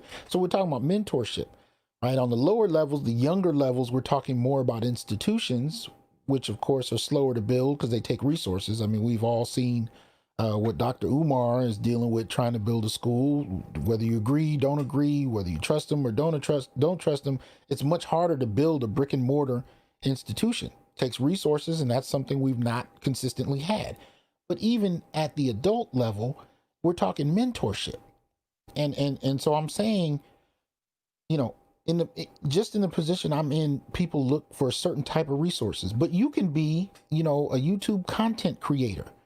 And how many young brothers are coming up in here, not even young, how many brothers are new to the space that need insight, that may just need to ask you some questions? Well, what kind of camera do you get? What type of microphone do you know, those kind of things. That type of brother to brother mentorship, even just on that level, is what I'm saying we need, but we need it across the board. So I would urge brothers, if you're doing anything better than the next person, you should have a mentee. You know, you should have a black male mentee, or at least be open to it when one approaches you, because they do. I've had brothers approach me on all kind of issues, from relationships to religion to business to education. How open are you and willing to help with that? Because that's one of the things we need. We need that mentorship. Do you think? Do you think that many of us, as black men, are many of us? Do we have the fear to go to someone and you know, try to get their mentorship, you know, without, you know, the typical, you know, label of, oh, you're soft, or you're a punk, or you're this or that, you know, because you're actually reaching out to someone and say, hey, look, like you said, you know, what kind of microphone should I use? What type of camera should I use? How should my sound be set? How should my graphics be set? Are many black men, you know, is it the old I'm a tough guy routine, and I don't want to seem soft by asking for someone's help? Do we suffer from that too, doctor? You know, I'm not going to say I have the definitive answer on that, but I will say what I think happens more often than not is what we talked about earlier. We don't have an expectation that we'll be helped. Much of the time we don't think to ask for help. When I talked about those students that come into my class and they don't look for study groups, I'm not saying they do it because they're stupid. They do it because they've not been helped. They don't Help is not something they factor in as a given. And I think that's most especially the case with black men. We don't go into situations expecting help. So even asking for it is not our first thought because it's not something we're used to. But, you know, that's one of the things that I think we need to develop amongst ourselves. You know, an appreciation for mentorship, a willingness to extend it, and really even teaching people how to ask for it. Because even if you hear no, you know, it's definitely at least a chance to get help that you know you're not going to get if you don't ask at all. You know what I mean? But I think more often than not, it's a product of just not having been socialized as black males to expect help. You know, and that happens within families too. You know, often what you'll Yes. find is when you hit a certain age, especially if you're in an all-female family, you might have a situation where your mother and your grandmother will say, okay, well, you're off on your own now. You're a man, you got to go do it yourself. And you're like, women in my family are still getting help, but okay, I got to do it on my own. I've not been taught how to do it on my own, but that's what I'm being told. Well, that's part of that dynamic. Many of our boys are not being taught how to do it on their own, but it's a social expectation that they do. And of course, by the time they meet someone that they want to marry, both families are expecting them to lead, even though many times they've not been taught how to. And then they're punished if they don't do it well. So there's all these dynamics in place that work against, males if they don't learn how to do these things.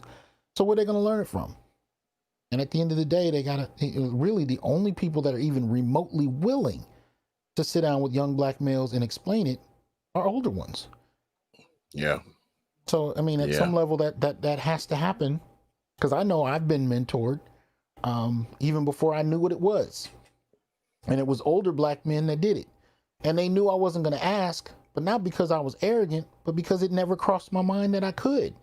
So they extended it. And by the time I learned to appreciate it, it really helped, me get to the next level of whatever I was at. And I learned to seek it out. And so I'm trying to urge people to do the same. Yeah, I would have to agree. I would have to agree, Doc. I tell people all the time, I was a very fortunate guy, man. My father didn't die until I was like 37, 38. So Wow. I had him my whole childhood and, a big part of my adult life. So, I was able to be mentored by my father. I was able to be taught how to work, how to go about doing things. I mean, I took my lessons from him with starting my own business. I took my lessons from him because he had his own business when I was younger. And I would work that business with him, from a very young age. So from the time I was like 7, up until the time I moved out of his house, I worked pretty much side by side with my father. He taught me processes. He taught me how to deal with customers, how to secure contracts. He taught me all of that stuff.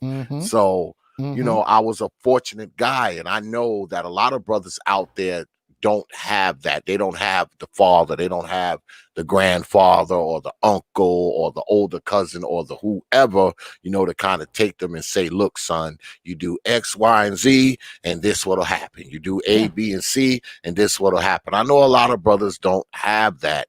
And if you could get brothers to go out and seek it, and get past the facade of, coming off as soft or punk or needy or whatever as they're seeking it. Because I think there are brothers out there, older brothers out there who are willing to take other brothers under their wing. I think there's older brothers out there that are willing to do it, man. I do.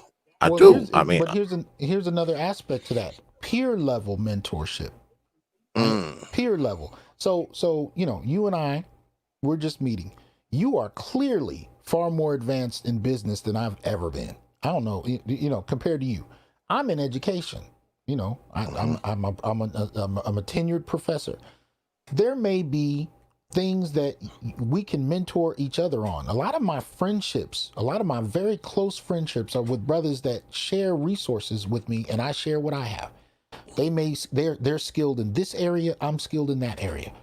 You know what I mean? One brother might be giving me tips on what to do on YouTube. I'm trying to give him tips on how to write a book.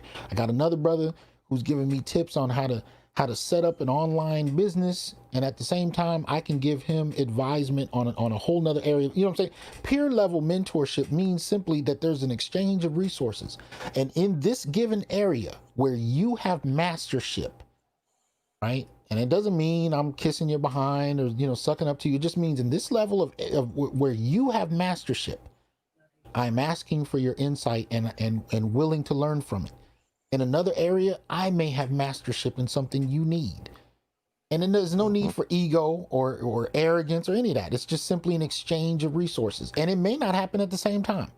It may be something that, you share with me now, I share with you 5 years from now when something else pops up. But I'm just simply saying, there can be an older younger dynamic, there can also be, amongst brothers around the same age. It really comes down with an exchange of resources. Yep. What do you know? What do I know? How can we bring that to bear to improve on our given situations? All of that can be done. I do it every day. Yep. I This and right believe you can here. learn from anybody. Yep, and right here, it's a place for an exchange of ideas, Yes, sir. even. Yes, sir. So I mean, all of that stuff counts. And my man, Perfect Black, with another. What, the only person that has any questions is Perfect Blackness? This is insane. But I appreciate Perfect Black, because that's my dude right there, because he's out in Chicago and he is a mentor out there. Yeah, that's my brother right there. And he mentors young dudes, and I believe he's a coach as well. So he has a lot of interaction with young fellas. And he says, I mentor as well. What are the ways to recognize when a young Black male is in need of mentoring but is unable or willing to ask? Well, one of the benefits to having a little more experience, even if you're not necessarily older, if you have more experience, you can see when somebody near you is hit a wall, hit a glass wall where they don't know where to go. They're kind of stuck. And what I tend to find is, if you're open to building relationships with people, having a discussion about that is a little more fluid. But you can kind of tell when somebody's kind of hit the wall of their understanding. They've gone as far as they can with what they know. And you can not only see it in their how they carry themselves, you can also see it in their life choices and their life situations. Yeah, see, Perfect Blackness says he's a football coach. When you have a somebody on the team that has reached the limit of their understanding. They're doing something, especially if they're doing it wrong and it's not working for them, and they keep doing the same thing because they don't know anything else. You have to pull them aside and show them another way to approach that. You know what I mean? It happens the same way off the football field. You see people who've reached the limit of their understanding and they're hitting their head against the wall and they're doing the same things or just doing random things because they don't know what else to do. And you can tell, especially if you yourself have ever hit that same wall. You know what I mean? So for you, brother, based on where you are, you could see somebody who's just getting started in your line of work and know precisely which walls they're going to run into. Because you said you were what kind of engineer? Mechanical engineer.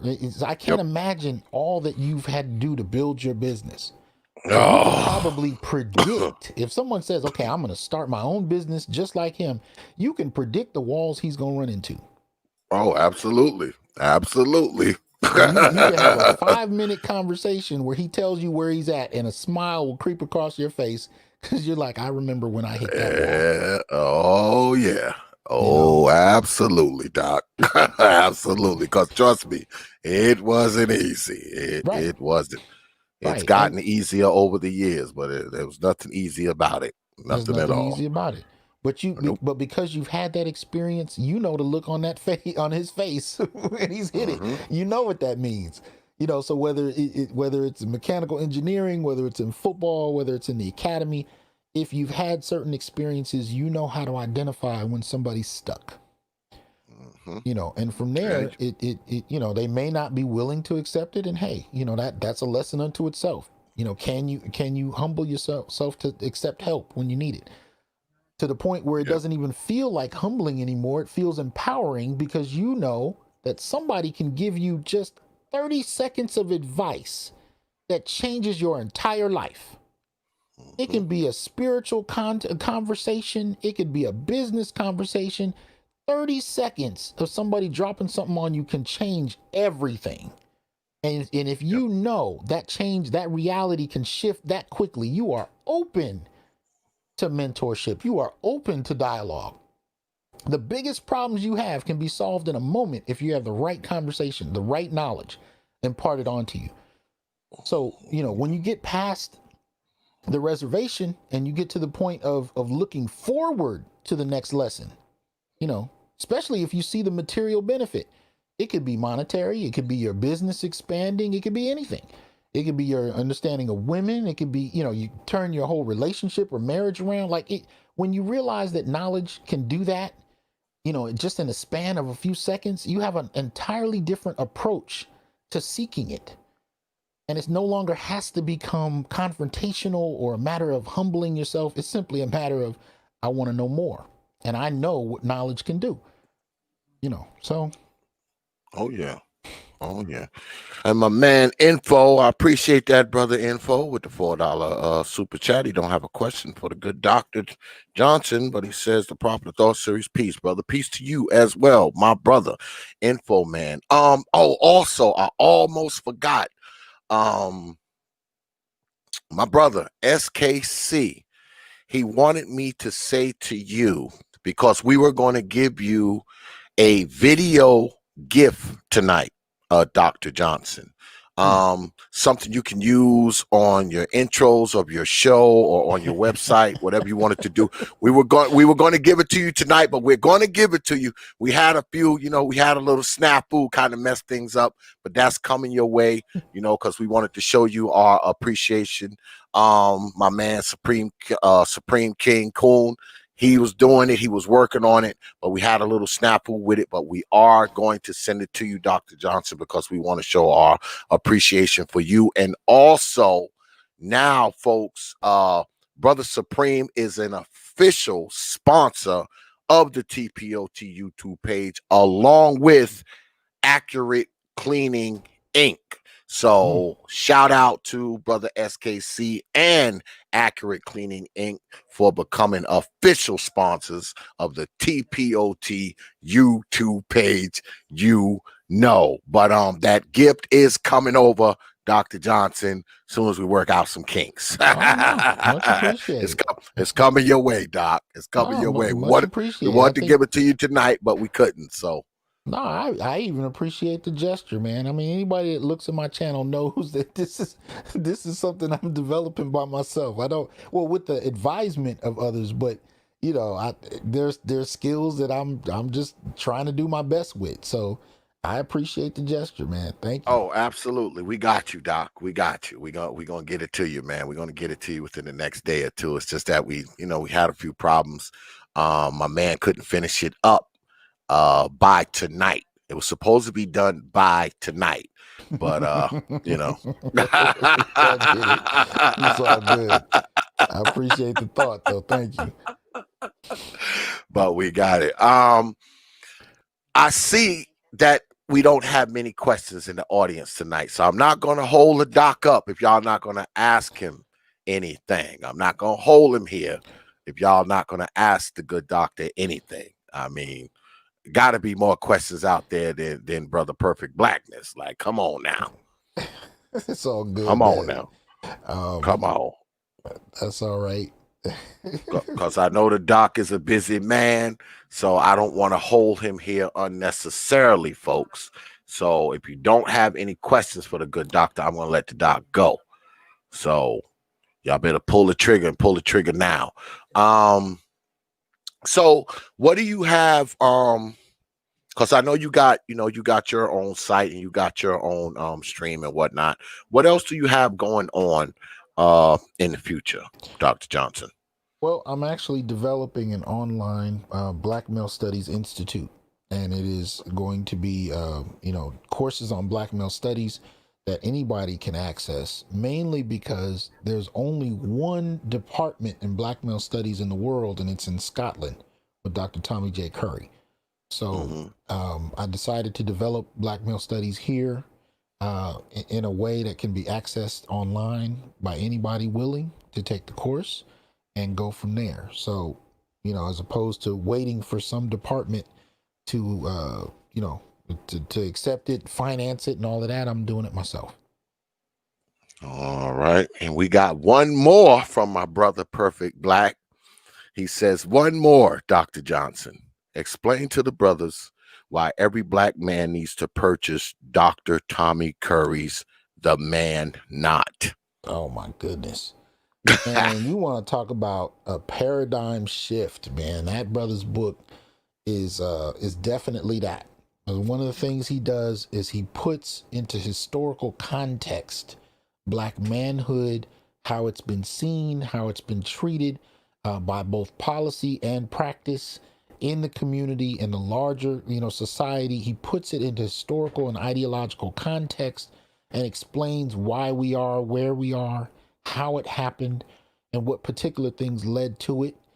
And it's an incredibly important text to understand Black manhood in 2020. It's a serious paradigm shift from how Black men have been studied and talked about prior to that. And that book created an umbrella for brothers in the academy to be able to go in a different direction with the kind of theoretical framing and background that Tom, that Curry provides us.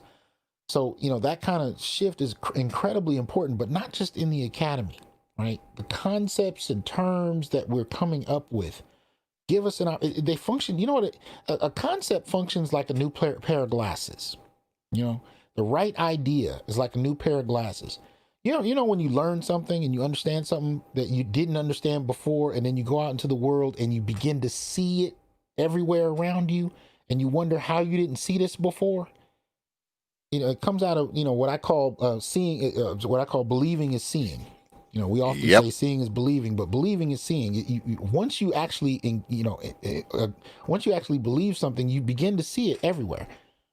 And it kind of works that way. It's the opposite of seeing is believing. But once you hear about a concept and you understand it, and then you begin to see how it's played out in your life, it's incredibly important. So when I talked about earlier, for example, the Black Gynocracy, which is something BGS, talked a lot about, and has a number of videos on. Shout out to BGS. Shout out to BGS. Until you hear the concept of a Black Gynocracy, you've lived in one your entire life. But when somebody explains the concept, you go, wait a minute. Damn, wait a minute. And then you begin to put things in your life, and you begin to revision them and see them from a whole new vantage point. You know what I mean? I talked about a concept some years ago. I was at a conference and I was talking to a fellow, professor, and he was saying, well, what are you doing now? What's your research about? I've been hearing things. What are you doing now? I said, well, that's a little hard to explain in a quick hallway conversation, but I said, I'm going to give you a concept. And I just want you to think for about 30 seconds on the term that I'm about to give you. And I said, okay, heterophobia. Black male heterophobia. And I watched him sit there, and he kind of looked down. He was thinking. And then I saw his face go, oh, shit. Heterophobia, the fear of heterosexual Black men, right? When you think it through and you look at every case of lynching in regard to Black men, from lynching in the traditional sense all the way up through police brutality, how much of it was initiated by a fear of Black men? Right. But you're not allowed to talk about that, because the only phobia that's acceptable on racial and gender terms is homophobia. But if you look at it, since we were taken off the continent, there's been a fear of Black men, and it's so common. We see it every day. Every time you're pulled over by a police officer and checked for no reason, that's a fear. That's a heterophobia, and it's not that they're assuming that you're much of the time, they are very much. Let me back up. I'm sorry. A lot of the early lynchings were rationalized as, a response to Black men supposedly raping white women, right? Mm-hmm. That is clearly heterophobia. There is no context in that where somebody is even possibly gay. We're talking about a specific fear of a Black heterosexual man. And when you begin to reflect on how many different types of experiences even you've had in your life that have been a product of fearing Black heterosexual men, the concept of Black, what's really technically anti-Black heterophobia begins to smack you in the face. And then you say, oh, shit. You know what I mean? So I'm just using that as an example that the development of new concepts and terms opens us up to realities we may have been living in but not recognizing. It's like asking a fish to describe water. You live in it, you adapt to it, you deal with it, but you don't always think it through because you're in it. And so these concepts and terms help us understand it on a different term. And when you look at Dr. Tommy Curry's book, The Man Not, that is precisely what he's doing. He's giving you concepts, terms, and modes of analysis that open you up to realizing the water you've been swimming in. And you begin to reevaluate everything you think you know based on this new information, like putting on a new pair of glasses. Well, does that go back to what you referenced before, Dr. Johnson, when you talked about um sexual harassment on black men, at work, just for the simple fact that you're a man and you're black and people perceive you as scary looking or intimidating? Is that all in one thing, like when you get pulled over by the police, or when you walk into a department store and the store detectives are following you and all this kind of nonsense? Does all that stuff kind of correlates, does it not? Absolutely. Absolutely. But it's so targeted. I'm going to tell you, the very first day I taught a class on black men, very first day at Fresno State, and this had to have been 10 years ago. I was walking up to the classroom. I had not opened the door yet. The very first day, there were two people standing at the door, and waiting for me before I even walked. So I haven't even seen my students yet. I don't know who's sitting in the room. Very first day, two people there, military recruiter and a detective from the police department. The detective wanted me to go inside and ID a black male student so he can come in and arrest him. The military recruiter wanted to come in and give a talk to my black male students about leaving college to go to the military. Wow. I hadn't even opened the door yet. I had no idea who was in there. But that's how black men are seen, right? Yeah. We're either, and so you're talking about pulling kids out of college to go into the military, or me helping you lock one up.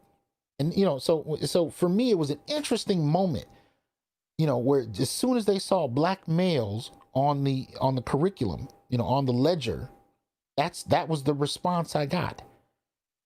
So, just to say, when you ask the question of, how prevalent is this, how connected is this, that's how it is, where in terms of how others see us, those are the kind of systems they implement.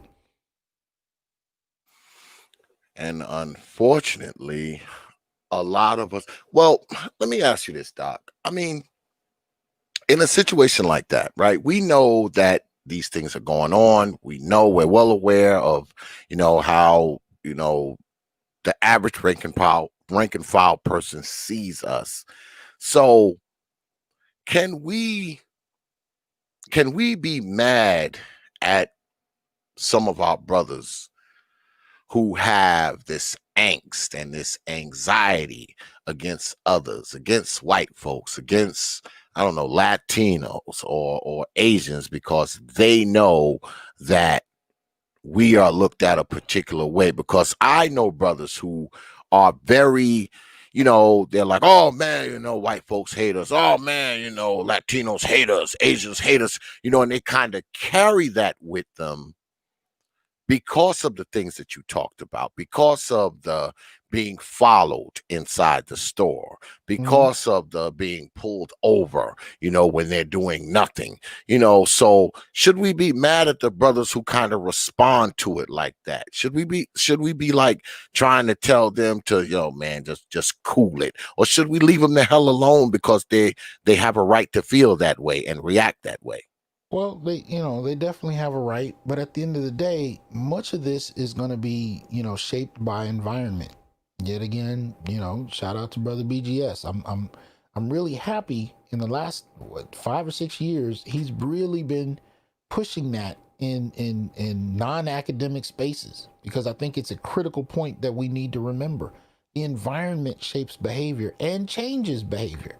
So it's not necessarily that we gotta, go around changing people's minds. It's really a matter of, at this point, of trying to get people to understand how the environment influences them. But even if they don't want to understand, it still happens. It still happens. I remember I had a conversation with my stepbrother, and we were talking about, he was asking me, well, what is this stuff you talk about in regard to the black family and women, and what is this stuff? It seems like you're always arguing with feminists and stuff. What is this? I don't believe we should do any of that. And I was like, okay, but didn't 10 minutes ago you just tell me that you were going out on a date and you were bringing a stack of condoms with you because you weren't going to let this woman, you know, get pregnant and use it over you? And he said, yeah. I said, well, that's what I'm talking about. She's actually able to do that because of policies that are decades old. She's able to kind of use her body and your sperm in ways against you that you can't use against her. And you, in adapting and responding to that, are protecting yourself.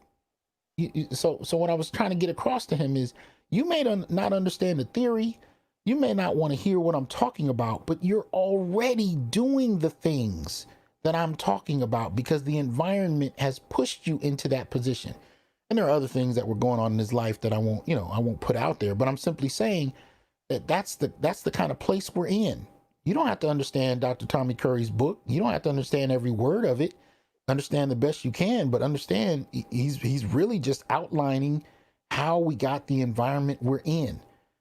And whether you like it or not, whether you agree with it or not, you're going to have to respond to the conditions of the environment because they are what shapes our behavior and our options.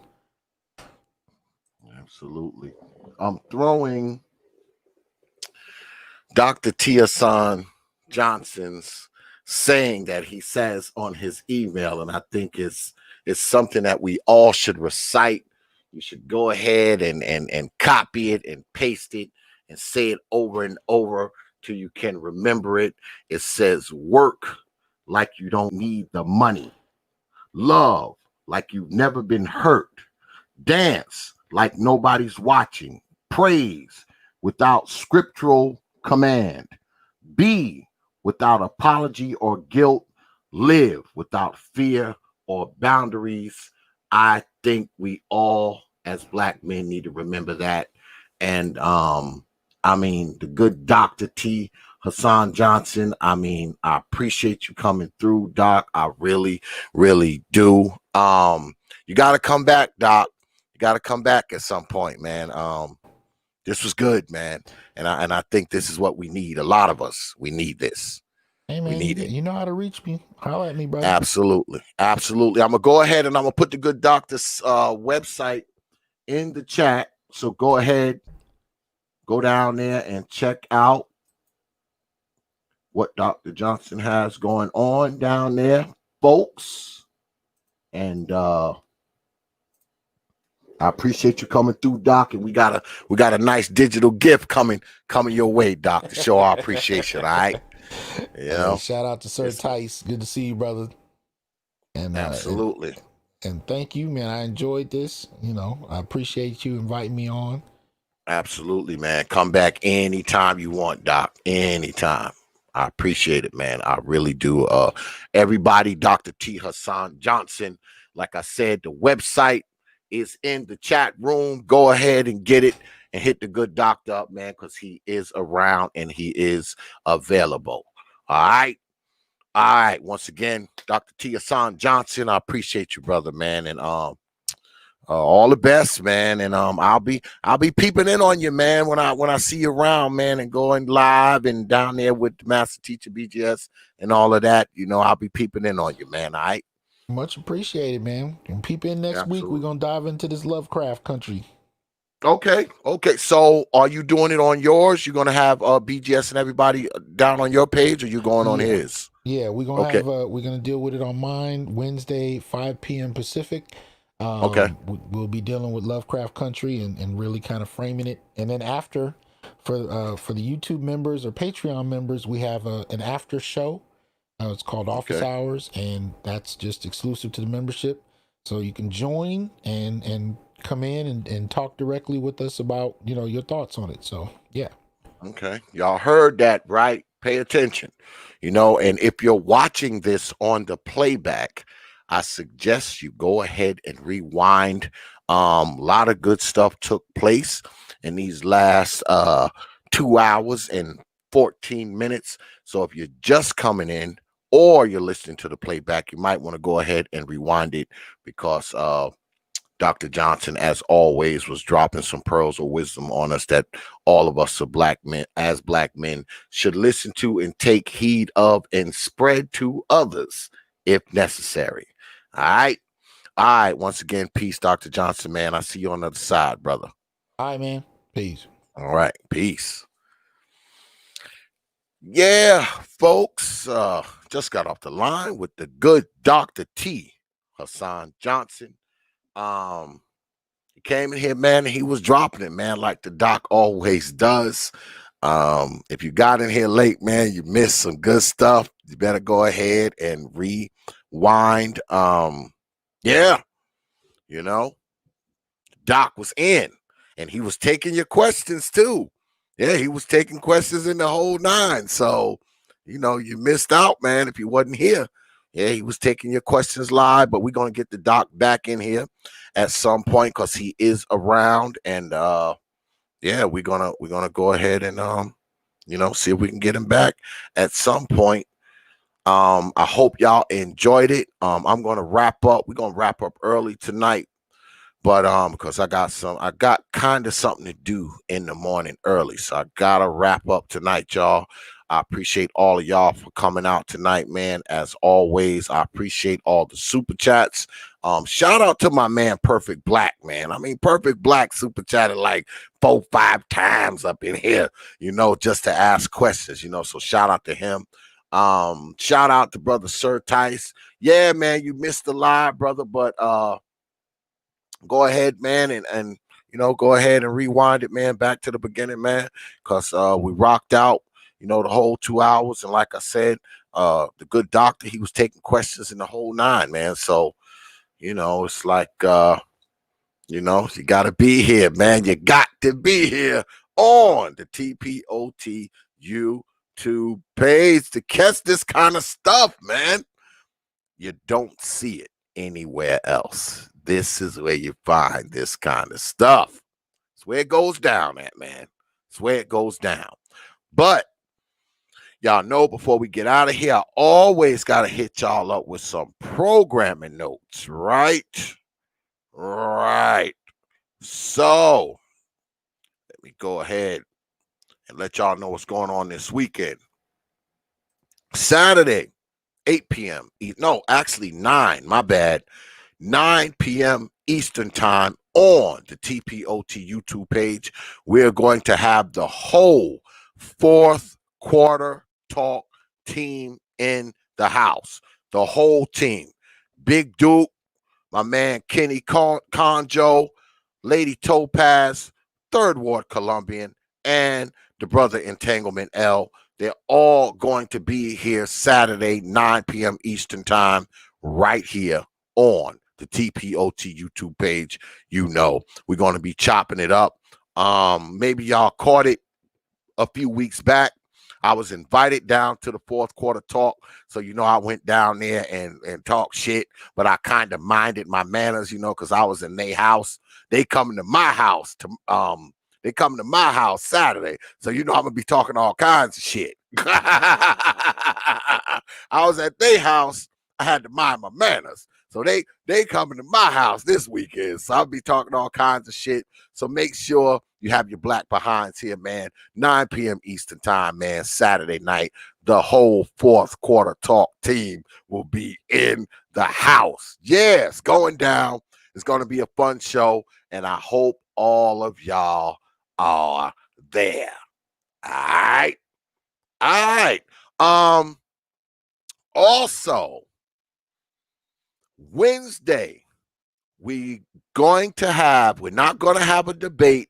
We're going to have a moderated discussion. I haven't put the thumbnail. Oh, what's good, brother Cool Jen? I see you up there, brother. We haven't put it all the way together yet, but it should be together by tomorrow. We're not going to do a debate Wednesday. Now, we might do a debate Thursday, but we're not going to do a debate on Wednesday. We're going to do more of a moderated discussion, you know, because we've been doing these impromptu discussions lately. So we might go ahead and do one of those on Wednesday, and we will be talking about the contract with Black America. We're going to be talking about that on Wednesday. So you want to have your black behinds here Wednesday night, because the discussion is going to be going down to two of YouTube's favorites. Yeah, two of the heavy hitters. Two of the heavy hitters here on Black YouTube will be here, because this is what we do here. So Wednesday night, make sure you tune in. The thumbnail will probably be up tomorrow, folks. Tomorrow, the thumbnail will be up and you'll see who it is. I don't want to say anything now because, I haven't.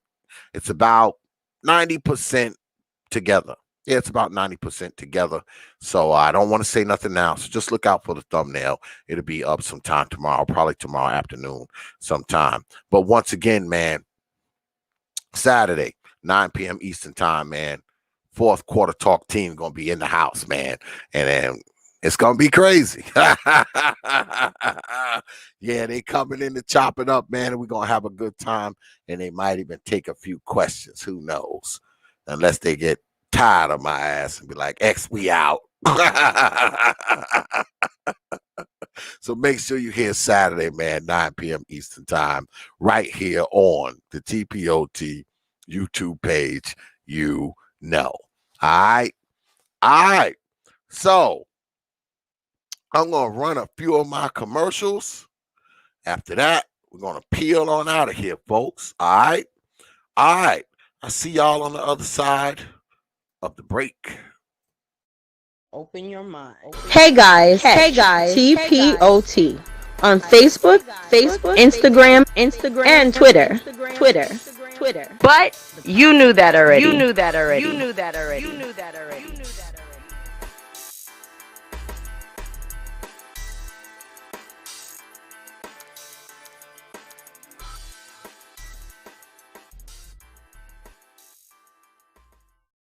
Peace, folks. Open your mind. Wednesday, we throw down in the digital square circle on hours of power debates. Thursday, we get at it with D.X.L, Dark Exodus Live.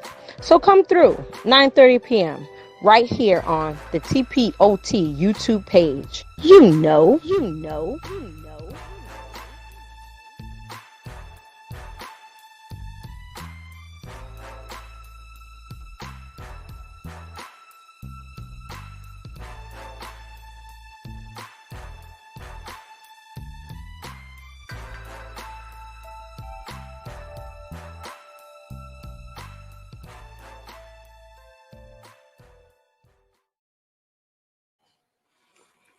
Yeah. So once again, man, I want to thank everybody for coming out tonight, man. I want to thank the good folks in here and the good folks out there, man, for spending some time with us, man, and watching us and, hitting the good doc up with some questions and all that. Another special shout out to Dr. T. Hasan Johnson for coming through, man, and talking about the hating on masculinity. So, once again, man, I want to thank all of y'all, man, for stopping through, man, and checking it out. And once again, man, if you came in late, go ahead, man, rewind this joint back, man, because the doc was in here dropping it. And we're going to have the doc back in here soon, man. I might try to get him in here like maybe once a month if I can finagle it, if I can. So be looking for the doc to come back, all right? All right. So with that, I will leave you with 3 words, like I always do. Open your mind.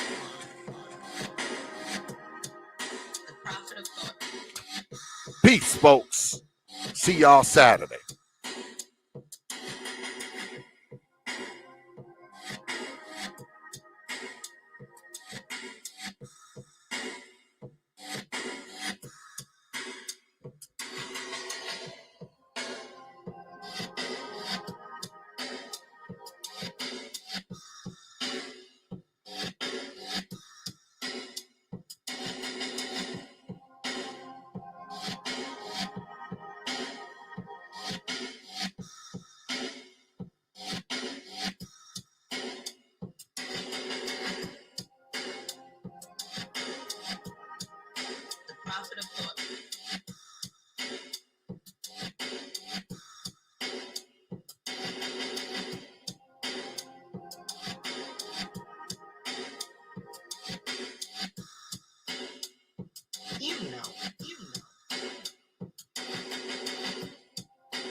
Open your mind, open your mind, open your mind, open your mind, open your mind, open your mind.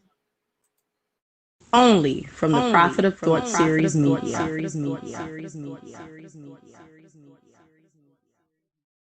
You know, you know, you know, you know, you know. Open your mind, open your mind, open your mind, open your mind, open your mind, open your mind.